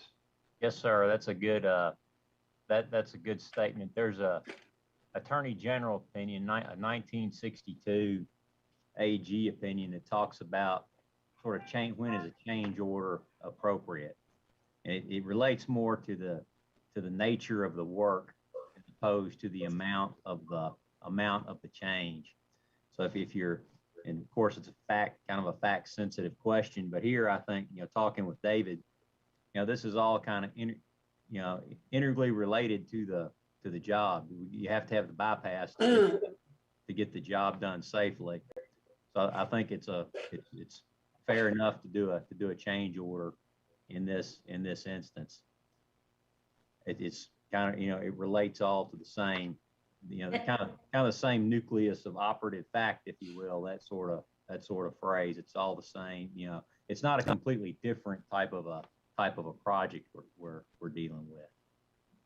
And are we all comfortable having looked at the specifics of this change order? Because we just have the overall amount, but I'm assuming that amount is based on, for things like per feet of piping. Was that comparable to the original contract? There was no piping included in the original contract. This is for approximately the rental for about 150, 250 feet of pipe. Is that piping just going to lay on top of the ground? That is correct. Okay, so it's literally just rental. Because in my head, I thought, well, maybe if we have that, should something happen in the future, we can have use of that bypass, that we're not even going to, it's not a permanent structure. It is not a permanent structure. Once we are done with our work, they will come in and remove the line stops and remove the bypass line. As I understand it, David, I'm sorry, Catherine. My last thing was just whether we think it's a competitive price if we were to actually go and bid this part of the project out. Well, we already have one contractor. We already have Rangeline, and we talked about that. And to take bids on it, then we'd have another contractor up there in the mix. Rangeline does this kind of work. They're actually subbing with the person that does the pipeline. They do that all the time. I think we got fair pricing in the beginning. When I talk with Rangeline, they think it's fair pricing. Let me ask this, David, kind of following up on what Catherine was asking. Obviously, when the original design was, it was all laid out and cost estimates, the assumption was that we could make that cut in without this redundancy and without this additional line, bypass line. And as I understand it, we got into it, and then did we discover it, or the contractor discover that there was going to be more risk than maybe what we want to assume to go with? Because obviously we could still go with the other option, but the risk is something goes wrong and we lose all the water, right? There's always risk associated with doing this type of work. This minimizes the risk to the great extent that we know of minimizing the risk. That's the best way I know how to answer that question. Okay, but I think Ms. Cuban, what Catherine was getting at is, how did we discover it? Did we discover it, or the contractor or whatever, that the other option was going to be too risky? We got really nervous about what could go wrong and the assumption this could be done in a day. Okay. Ms. Cuban is here. Yes, I sir. add a little more. I mean, I heard them present many times with us, me and Wen, everyone look into it. Nobody want to spend this additional 150,000. That's a lot of money to all of us. But there's a part of it is when we're dealing that 36-inch line. I think David mentioned that there are many parts made just for us. What our concern is during the pandemic period right now, if there's anything wrong, the line already been cut, they try to install it. If there are any parts doesn't work, then they have to go to make again because they are not a standard again. When we have water treatment plant continue working, but the water cannot feed in reservoir, it will not happen. It can create a whole systematic issue. Right. We really say stop water service. We don't think that's the option. I'm not saying that's definitely going to happen. If anything can go wrong during that installation period, then we don't have any option anymore in that period of time. Okay. David, Van, correct me. I think you guys know far better than I do. Yeah, I'd like to say that, hundreds of hours were spent trying to come up with a plan that would mitigate a large percentage of the risk here. I know it's $100,000, $150,000. That's a lot of money, but also keep in mind it's a $7 million project, and the ramifications of if it goes wrong, not being able to provide water is so great that sometimes some of these type of mitigation measures are warranted. If the board will remember, when we started this project, we spent about $150,000-$200,000 on a liner for the North Basin. And again, that was mitigation insurance policy in case when we took out one half of that reservoir, if we started to have significant leaks or it started to come apart, we wanted that insurance policy. Again, it had to do with the magnitude of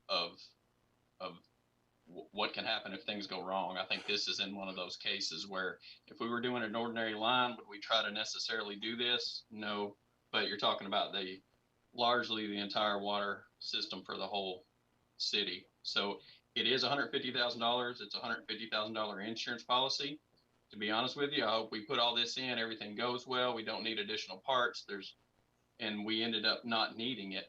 But if it goes the other way, and a part doesn't work and it has to be manufactured and we're waiting days and days to get that done, at that particular point, I think people would say, did you do everything possible to mitigate? And that's where we ran into, when David's looking at this and he's dug into it, we've come to the conclusion, we think it's an insurance policy, but it's an insurance policy on a possibility that we could mitigate for, a reasonable amount of money versus what would happen if we don't we don't take this step. You know, there are other measures we could take that would be 5, 6, 10, $15 million. Obviously, those don't make sense and those get rolled out. But I think we would be nervous of staff if we don't, you know, proceed forward with something like this. But obviously, you know, it's a board decision. Mr. Chair? Yes. I have no doubt that if our staff has analyzed this and think this is what's needed to mitigate risk, I have no doubt in that. What I'd like to hear is, aside from the contractor saying he thinks the price is fair, is that our staff says we think the price is fair. And if that's that, I'm fine. Okay. Then David, based on the amount of work and what it's going to take, do you think that price is reasonable? I really don't have anything to compare it to other than the other line stop was in the $50,000 price range. I do know that high density polyethylene pipe is very expensive right now. But it's more than just the pipe. It's a contractor coming in and install it, taking responsibility for it, making sure he's working with the other contractor. If we do have two different contractors up there and something goes wrong, then they're two different contractors are pointing their fingers at one another. Yeah. And I noticed they're pointing fingers at each other when we have no water. Right. That's one of the key things to remember is when you're in these emergency situations, if we have to actually, if this is something we're actually, you know, we get down in that situation and you have an additional contractor and they're saying, no, it's their fault or it's their fault.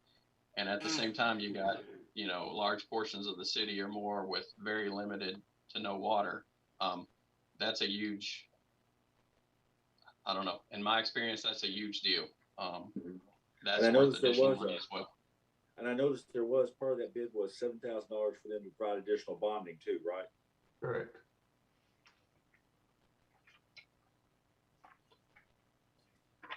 Okay. What's the board's pleasure in terms of, do we want a motion? Do we have a motion to approve? So moved. Okay, we have a motion. Do we have a second? Second. We have a motion second. Any further discussion? All those in favor say aye. Aye. Those opposed? Contracts awarded. Okay, item 7.8, consider approving bid number 1739 for contract labor for installation services to Custom Cable in the amount not to exceed $300,000. Adam, and this is part of what your normal plan was in terms of the installing the fiber. Is that correct? Yes, sir. This is staff prepared bid 1739. We sent it out to 6 possible vendors. We had 2 response. One is actually Custom Cable, who is the contractor that is helping actually construct the network. We've worked with Custom Cable in the past. They've done installation contract labor before, done a good job. So, and this is part of the initial launch. We want to make sure that we have enough hands on deck to cover anything that we got going on. Also, we're down in staff in the installation department, and this actually gives us some time to get some new staff members on, get them trained up, and they can kind of fill the void during that process. The pricing looks okay. I mean, we haven't did any pricing for contract labor in a while, but it seems to be pretty fair. So I would ask that the board approve it. Hans looked at the bid when we sent it out, and everything looked good to him. So I've asked for the And board. we've used Custom Cable. Yes, sir. That's initially probably 10 or 12 years ago. Custom Cable was actually our first contractor that we used for installation years ago. And then we sent them away.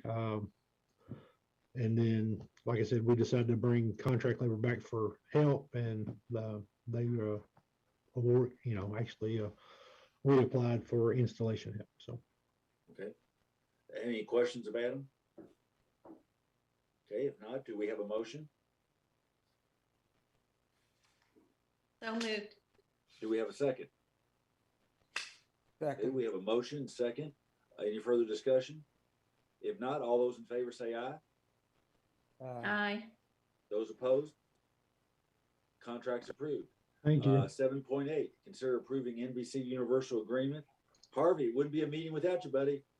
Thank you, Mr. Chair, members of the board. Cable Advisory Committee and staff recommend the board approve the NCTC renewal for the NBC Universal Agreement. It has a term from November 6th, 2021 through October 29th of 2025. The networks covered include USA, NBC Sports, Sci-Fi, Oxygen, Bravo, E, CNBC, MSNBC, and Golf Channel on Classic Cable, Universal Kids and Olympic Channel on Preferred Cable, and also Olympics programming. 9 of the top 52 most viewed networks on FPB Cable are included in this agreement. The license fee increases are just over 2% in year 1 and around 5% in years after that. Those increases are lower than what was budgeted. No additional carriage or migration requirements in this agreement. The only major changes that NBC Sports will sunset on January 1st of 2022. NBC stated that the content from NBC Sports will be moved to USA, the NBC broadcast channel, WLAX and Wave, and also Peacock, which is their streaming service. The staff attorney has reviewed the agreement and it meets with his approval. And I'd be happy to answer any questions on this item. Okay, any questions for Harvey? Okay, now this one's coming in below what we projected, right? Yes, sir. Yeah. Okay, do we have a motion? So moved. Do we have a second? Second. We have a motion second. All those in favor say aye. Aye. Those opposed? Contracts approved. Next one is item 7.10. Consider accepting the minutes of August 12th, 2021 of the Cable Advisory Committee. Harvey? Yes, sir. The committee approved these minutes at their most recent meeting, and they're presented for your acceptance. Okay. Do we have all we do is accept these? Is that correct, Harvey? Yes, sir. Yeah. Okay. Do we have a motion? So moved. Do we have a second? I'll second. We have a motion and second. All those in favor say aye. Aye. Aye. Those opposed? Minutes are accepted. Next Mr. one. Chair? Yes. Before we move off that agenda item, I noticed in the minutes, it was thanking Tommy Quarles for his service on the committee. Mm-hmm. So is his term up? Is that what's going on? Yes, ma'am. That was our student representative. We rotate those through. They join usually in August of their junior year and serve for 2 years. And so his term expired at the end of, in August of this year. And so we recognized him at the next meeting of the committee.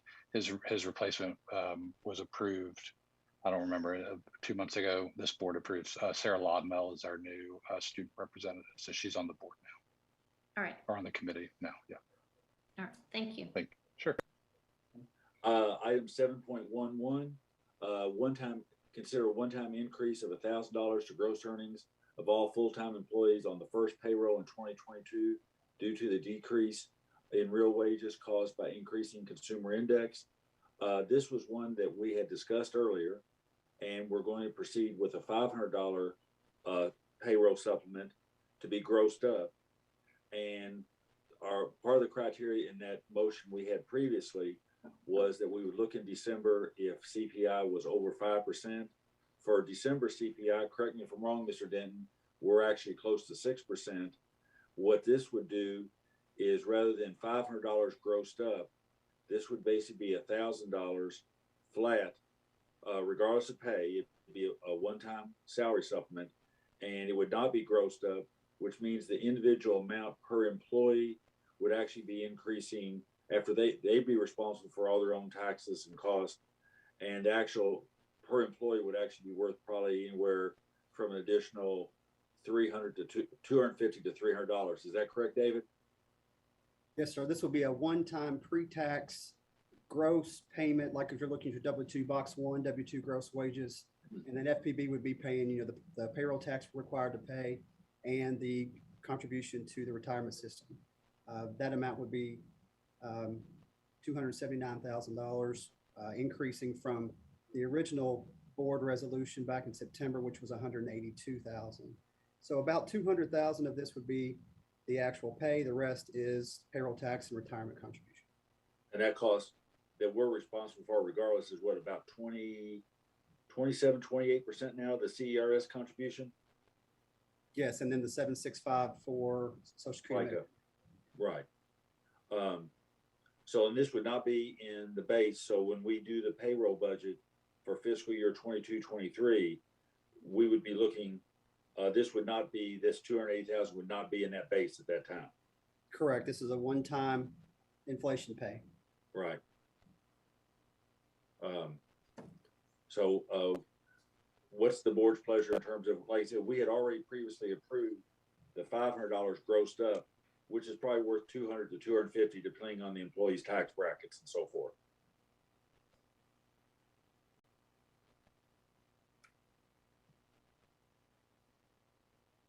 Do we have a motion? So moved.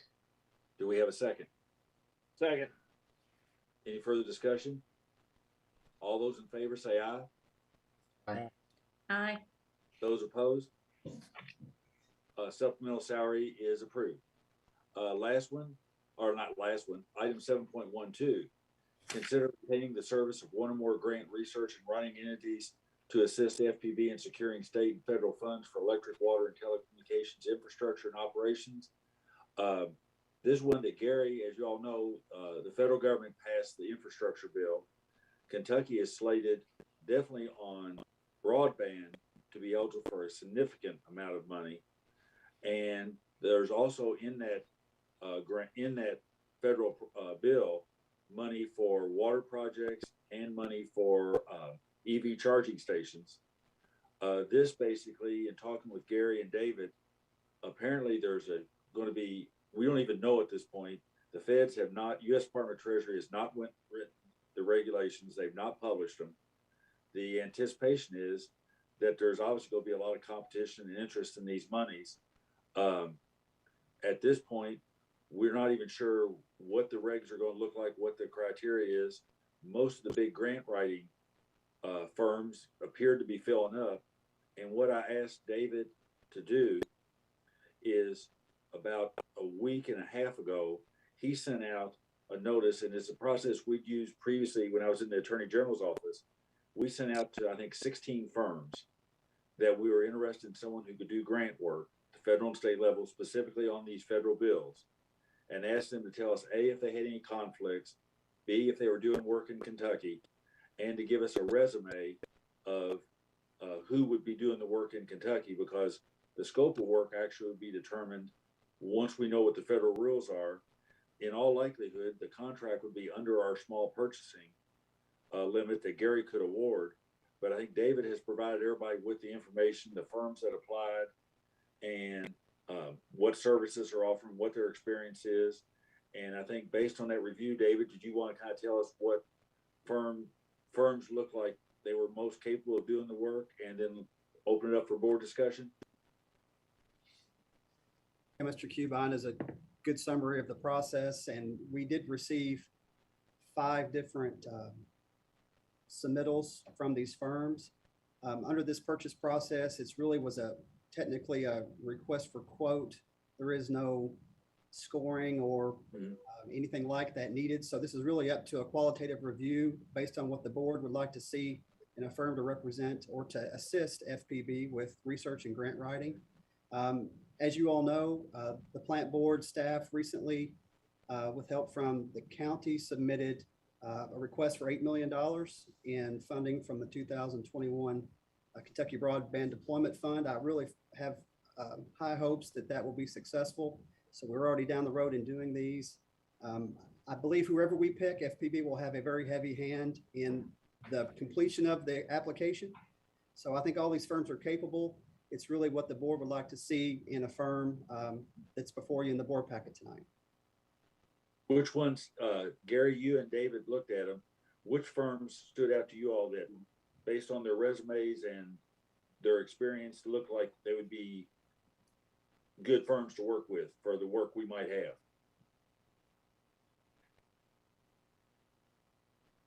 David, can you help me?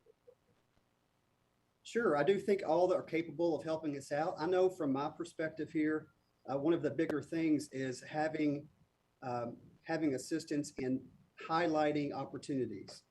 We are definitely watching grant opportunities coming from the federal and state for all of our lines of business, electric, water, telecom. That's a big one for me, is to see where these are coming from, because some are with the state, each individual state, some are with federal offices, federal departments, and they're coming from multiple departments. So just being aware of the opportunities there is half the battle. I think all could do a good job. There is a benefit of the Schmidt firm is a cost sharing with other municipals through KMUA. They're offering, it's a $2,000 monthly fee that would be split amongst the other, all participating utilities that would be assisting in registering with entities that are dispersing grants, with finding the opportunities, and any other minor technical assistance. The grant writing would be separate. So I do see value in partnering with other utilities to cut the cost or to share the cost. Baker Tilly is a firm that I've seen a lot of in dealing with consulting for electric and other utility work. So I definitely respect the work that they put in. All of them look good and like they could do the job. So I really, there's pros and cons of all. Okay. Would the board want to consider authorizing Gary and David, since it's under the small purchase amount, authorizing Gary and David to go with Smith and do the sharing, which would only cost us what, $200 a month with Smith through KMUA to identify grant opportunities. And then if they identify some things we can apply for, to work with Baker Tilly to actually prepare an application for those grants that looks like we might be eligible for, and help us get those grants in. And like I said, we're not sure when the federal rulemaking is going to happen, what the rules are, what the match requirements, whether it be directly with the federal government or the money will come to the state, whether we'll need to partner with the city or the county. At this point, it's kind of like when we were talking about the EV charging stations earlier, we have no idea, and it could be, based on reading some of the material, it could be at least another 30 to 60 days or more before the federal rulemaking even happens.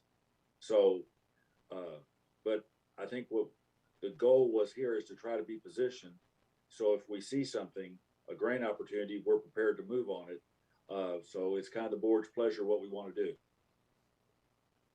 Let me ask you a question, John. Sure. And you write the cost on that one makes it really favorable. Yeah. But I'm not sure. I'm not clear. I know what we want to do. I know what we're trying to do. I'm just not clear or sure how we go about doing what we want to do. And that kind of dictates which firm that might be advantageous. One of the things in my experience is a firm that is connected to the closest one connected to the agencies that you're trying to get normally has the inside track, because it's a relationship business in some ways, grant writing can be.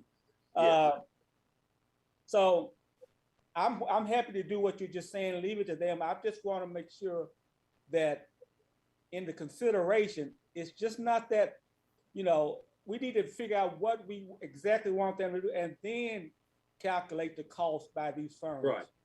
As opposed to just looking at that clear $200 a month and saying, they're representing a lot of people in that $200 a month. And I'm not sure it might not be worth a little bit more investment to get someone where you're the person. But it depends on what we need from that firm. Exactly. As opposed to this is just the right cost. 200 is the cost. I think it's a deeper discussion than just that number right there. Well, I think and correct me if I'm wrong, David or Gary, what I would think from the little bit I know about it, what would happen is Smith working with KMUA and the other members of the other 10 municipals here in Kentucky would kind of do the inventory, and they'd watch for the grant writing, they'd watch for the notice of of grants if they're in the Federal Register or however they're advertised. And then at that point, if they tell us, you know, here's a grant for EV charging, requires this match, here's what it looks like, then at that point, Gary and David need to come back to us and say, this looks like a good opportunity for us to apply for this. We can get $500,000 for this if we want to go that route. And we'd have to decide, but I think one of the things in talking with Gary that seemed prudent to do, and correct me if I'm wrong, Gary, is I don't know what Baker Tilly would cost to put on some type of retainer or hold, but to have them locked down, we're not required to use them. We may not want to apply for anything, but if Baker Tilly, if we go to them and say, we'd like to apply for this grant, we've at least got a placeholder there as opposed to Baker Tilly said, yeah, I'd like to help you, but I got 30 other clients I'm doing this for. I can't help you right now. Well, but that's kind kind of what we're doing. Yeah. But that's why I'm saying is that, you know, if we don't know, we have no idea what we want from a grant, in a grant perspective, then maybe that's the 200.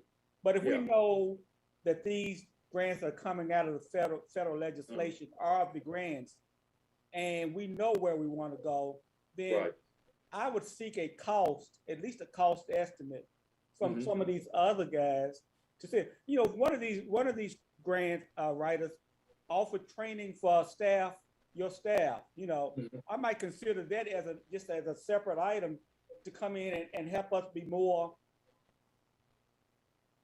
I don't know what the word is, but better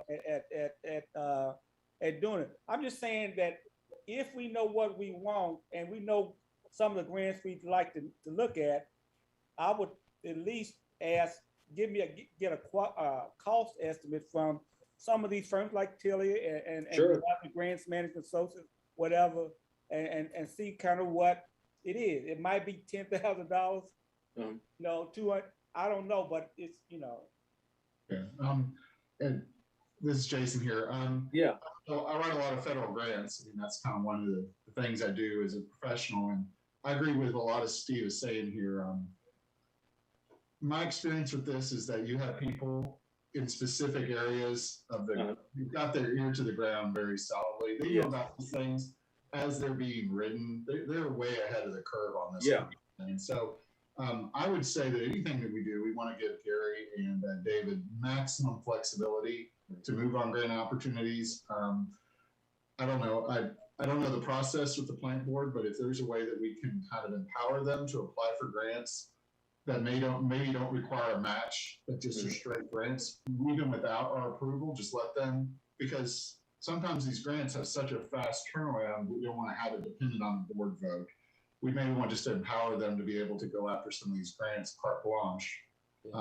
But my experience watching the federal money that dropped years ago was that it is like a fire hose. Once it starts coming, you got to be ready to just get your bucket and start patching as quickly as possible. But those people who, maybe they're even individuals who just at least have their ear to the ground and are hearing what's going on and where the grants are starting and how they're being tweaked in real time, that can make or break who's ready to be there to catch that. So. And I'm for giving flexibility for them to pick and choose for the various circumstances. I'm just saying, my point was, don't exclude the others because of that dollar. Keep it all on the table. Right. And whatever the circumstances that we find ourselves or where we want to go, check the others too, because it may.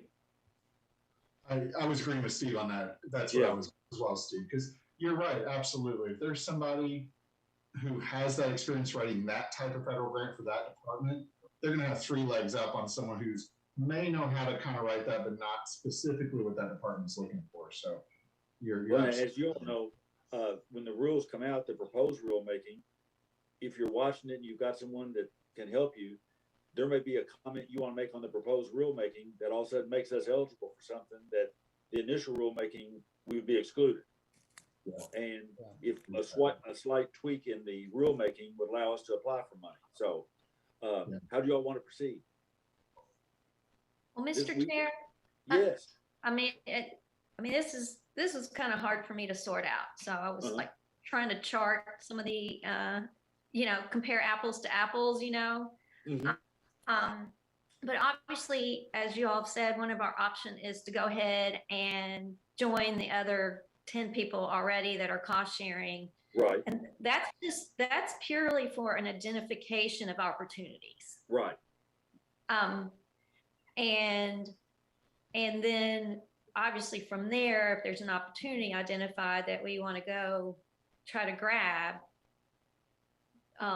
then either go with that same firm or probably pick one of these other four. Right. And I like your point about if we went to one of the other fours, and also the other point about it being a fast and furious kind of project, that if we don't have somebody in line saying, oh, okay, I got it, that we might spend too much time even then trying to find someone to write the grant. And want to make sure it wasn't somebody, I mean, and one of the things we asked in that kind of a request for a quote, which was really more just almost an information business type letter, was we wanted to know who else they were working for in Kentucky, that we weren't hiring a firm to potentially help us write a grant, that we were going to be competing with someone else, another competitor, for that same services for a grant for the same type of money. Yeah. And you sort of identified Baker Tilly, and it did have some pluses, and they all had some pluses, but just the fact that it has a niche in municipal utilities, and have obviously they're helping people currently with all the CARES Act funding and all that good stuff. And price wise, I mean, it was a range from 100 to 350 an hour, depending on which person you get in the organization. But the average looked about 150 to get like a senior consultant level.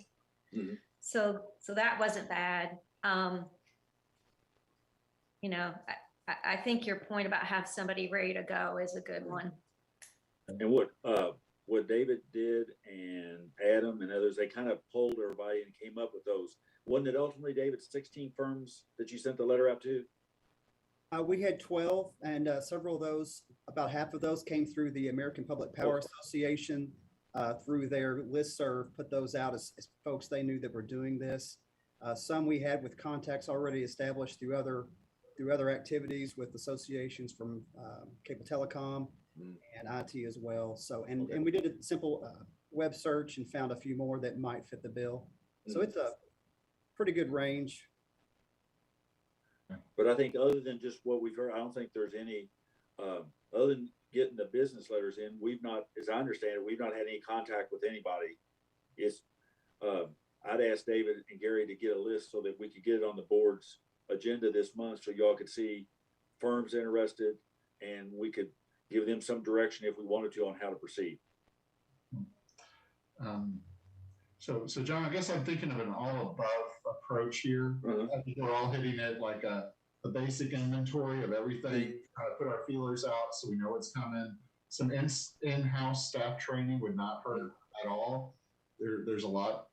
And then also, as you guys said, picking one firm to kind of have in the wings, that it could be a generalist firm that could kind of give us the biggest bang for the buck on a retainer. Because, you know, we've got this one infrastructure bill that just passed, and possibly the second one that looks like it's pushed to January or February now. So there's potentially a lot of money coming down. We need to be in the business of being able to catch that for the good of the community, you know. And I think we heard, what was the figure, Gary, that we heard Kentucky might be in line on broadband for as much as what, 5 billion? Correct. That's a kind of rumor. There's a dedicated 5 just for Kentucky. So we are looking for not necessarily just build out a county for the $16 million project. What are we looking for, like you mentioned, D2? So it's the same logic apply to us. I hope someone can help us say, Gary, plan board, or Adam, you know, David, you need to do something right now, you know, ahead of the game, doing the engineer design or whatever, prepare you ready. What I'm afraid is when there's publication coming from federal, then there's a deadline coming very, very quickly, go with it. So if just write a grant is one thing, but what do you need to have to write it? That piece really worried me, the truth is, because I really somehow don't know, you know. Yeah. We want to be as much we can, but at the same time, really depends on each one, what's their requirement, right? We can jump as in as quick as we can, but same time, sometimes you say you have a 2 week and you need to do all the engineering, design, project management, everything. There's no way you can do that piece. So that's the part I'm worried about. I hope someone can help us. But I think you all got a really good point to help us on that. Any of my staff, you have a comment, suggestion, definitely. Yeah. I know when we all worked with, and your staff did an incredible job, David and his team. We did the application jointly with the county on the broadband for the state funding. I do know it took you all an incredible amount of staff time just to put all that together and all the material, and the staff was able to do it, but it took a lot of staff time. So let me just throw this out. Do we want to, you've got Smith who KMUA has, and we do the cost sharing with 10 other cities, be $200 a month. That's just for identification inventory. Pursue the idea that Steve brought up about possibly seeing if we could get some staff training available to us to help us better identify in the future. And then if we can negotiate with any of the firms that appear to be qualified, Baker Tilly or anyone else, a minimal retainer to hold a spot for us if we want the services at our discretion for any grant we might want to pursue, that they're available and we're on their list, that we've got a spot held if we need it. Do you all want to proceed that way? Well, John, I'm okay with doing the Smith, because $200 is not that much just to have be in the loop with them. Right, that's what we get paid each month. Yeah, that's all. You're right. That's I pay. But again, I do also want. All I was trying to do the mindset with the others is not to exclude them. Right. Utilize them if it's feasible and practical and reasonable. Right. But the $200 a month investment for that is, I'll make the motion to do that. Okay. So what's your motion? What's the name of the group? Smith. To employ Smith, carry them as a retainer at the $200 a month fee. That's my motion. Okay. Do you want to do anything on the staff training or to hold another firm for grant writing? Again, that was just my suggestions. I don't know how you put that in some kind of official directive. I just think that they need to consider all the groups. Sure. As it becomes relevant in a given particular situation. Okay. And then John, I just want to add to that motion too. I don't know if we even need to say this, but I'd like to empower Gary and David to have a little more autonomy with the ability to move things forward without the board's sign off, especially when there's no down payment or major resources extended. Because as Gary said, they could come on fast, and there might need to be some groundwork laid to get some ducks in a row so that we can even apply for it. And I don't want us to hold that up if this starts coming real fast and furious, And if I could add that, John, to my motion. Okay. So do we know what we got? A combo Steve Jason motion? I think John could sum that all up. Yeah, I think. Yeah, Mr. Snyder, where are you at? Yeah. I saw, I all of a sudden I saw Kathy get on here. She opened up her video because we are at the point now where she really needs to hunker down and figure out what this motion is going to be. All right, so you got a couple of things all together. Number one, we're going to avail ourselves of KMUA's agreement with Schmidt. Okay, $200 a month. Okay, that's one element of it. The second element of it is to direct Gary and the staff to explore with Schmidt and these other folks. Do they do any potential training that we can take advantage of? That's there. The other thing is we can ask them if they got a spam call coming into my phone. The other thing we could do is empower Gary and the staff to apply for grants or to avail themselves of applying for grants that have no matching requirement. Okay. Okay. So does that get everybody what everybody said? Now, the only thing we didn't put in there, John, was what you had, which is explore, and this is the fourth thing. Can we have Gary and David explore with these companies that responded to us? Is there a potential to put them on a retainer? Mm-hmm. What would that retainer rate be mm-hmm. before we even had them over services, so we kind of keep our place in line? Those right. are the things people have talked about, and I'm fine with all four of them. And if you want me to, I'll make a motion that we do all four of those things at once. John, I'll make the motion and let the master motion maker to make the motion. So Steve has moved, John, that you make the motion. Right. Then I will make the motion that we avail ourselves of KMUA's agreement with Schmidt. That we direct Gary and David to inquire with Schmidt and the other folks that responded to us the potential for staff training and to identify what fees are there. We also are going to empower Gary and the staff to give them the discretion to apply for grants on an as-needed basis if the grants do not require an agency match. And finally, we also want Gary and the staff to go back to those folks that responded to us and inquire to them about the potential of putting them on retainer. Okay. Do we have a second? Second. Do we have any discussion? Okay. All those in favor say aye. Aye. Aye. Those opposed? Motion's approved. So Gary, you and David need to figure out what we did. Thank you. You're welcome. So understated. So understated. I like it. The next one is item 7.13. Basically would authorize Nichelle.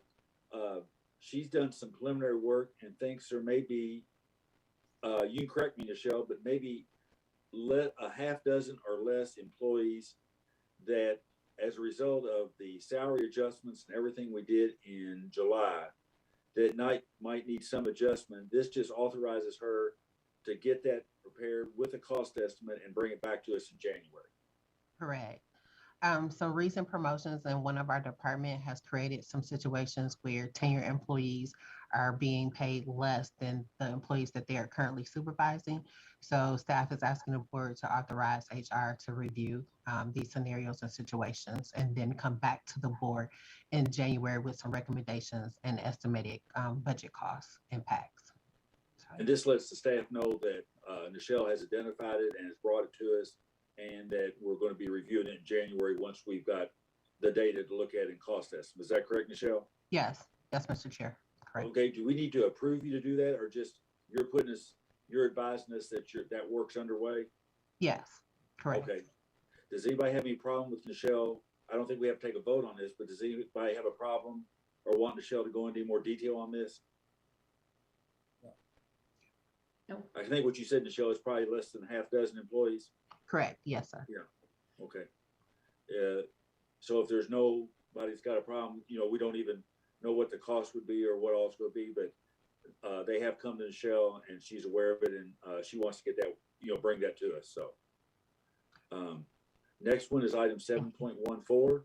Consider award of bid invitation number 1734, groundskeeping services to McDonald's Lawn and Landscaping LLC, and award bid invitation number 1735, snow and ice removal to Stan's Lawn Care. Leanne? Good afternoon. Support Services has 3 authorized positions for buildings and grounds maintenance. There's a supervisor position and 2 maintenance workers.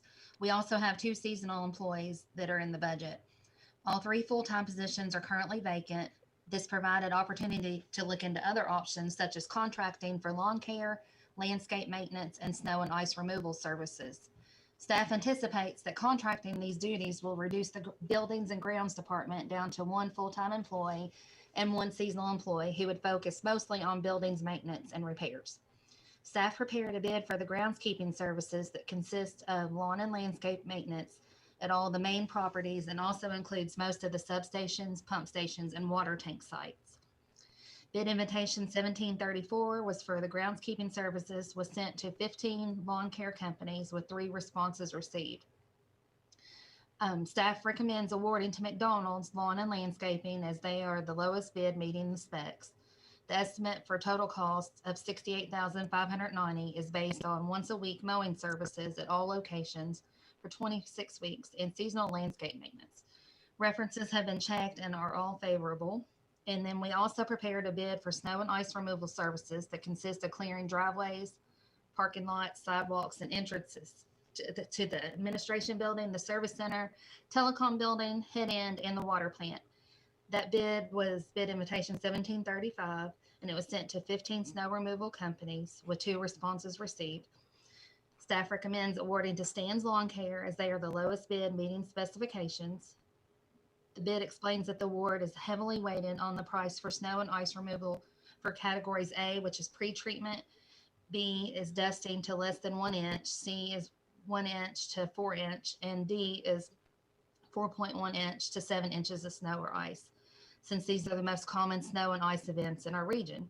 Staff used data from last year's winter weather to calculate the estimate of $29,535.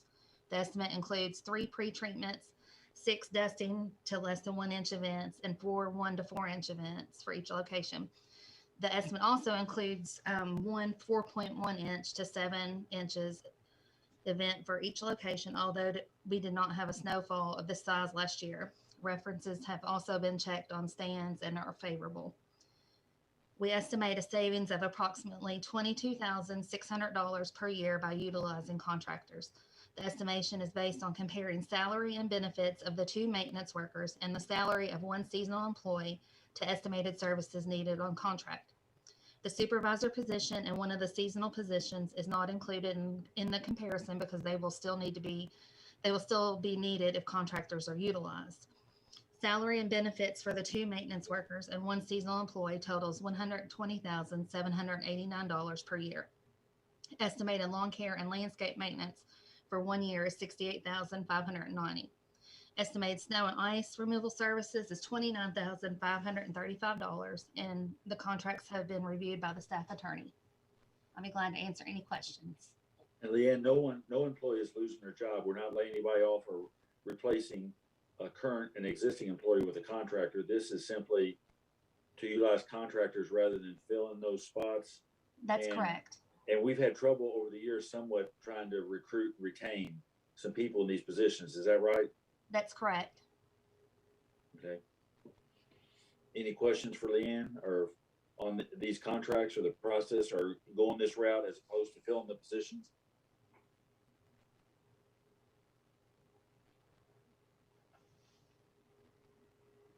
Okay.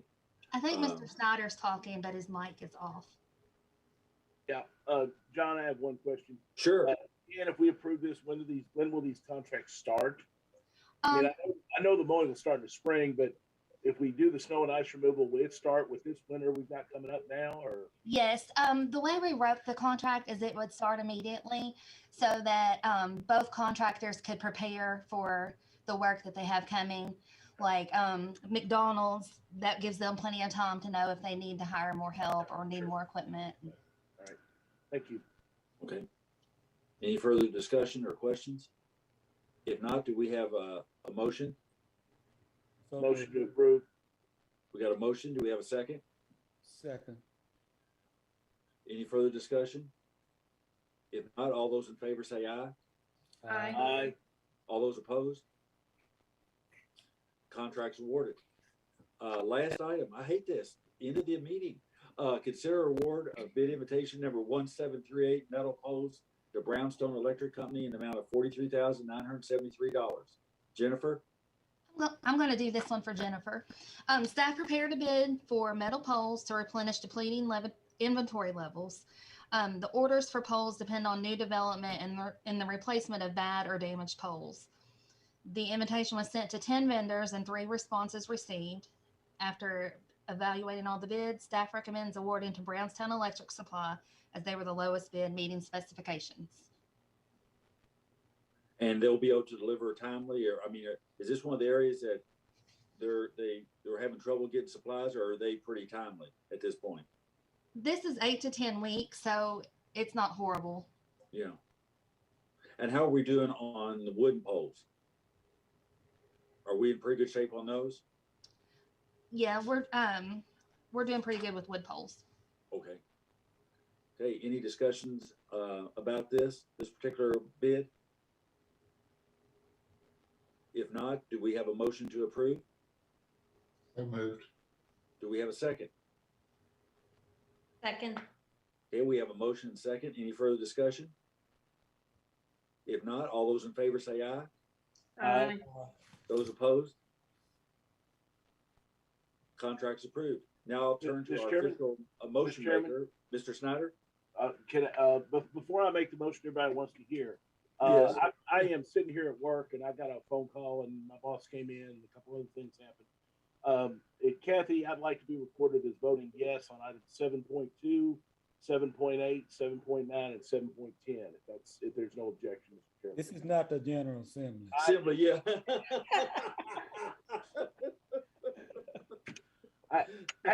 I just want everything to be right. You need to file the motion. I filed the proper papers. Oh, yes. Yeah. Do we have a? I just want to make sure everybody knew that. I would like to make a motion that everybody have a Merry Christmas and that this meeting is adjourned. Do we have a second? Second. Second. Second. All those in favor of adjournment and a Merry Christmas? Aye. Aye. Aye. You guys. Thank you all. See you all next year. Merry Christmas. Merry Christmas. Christmas.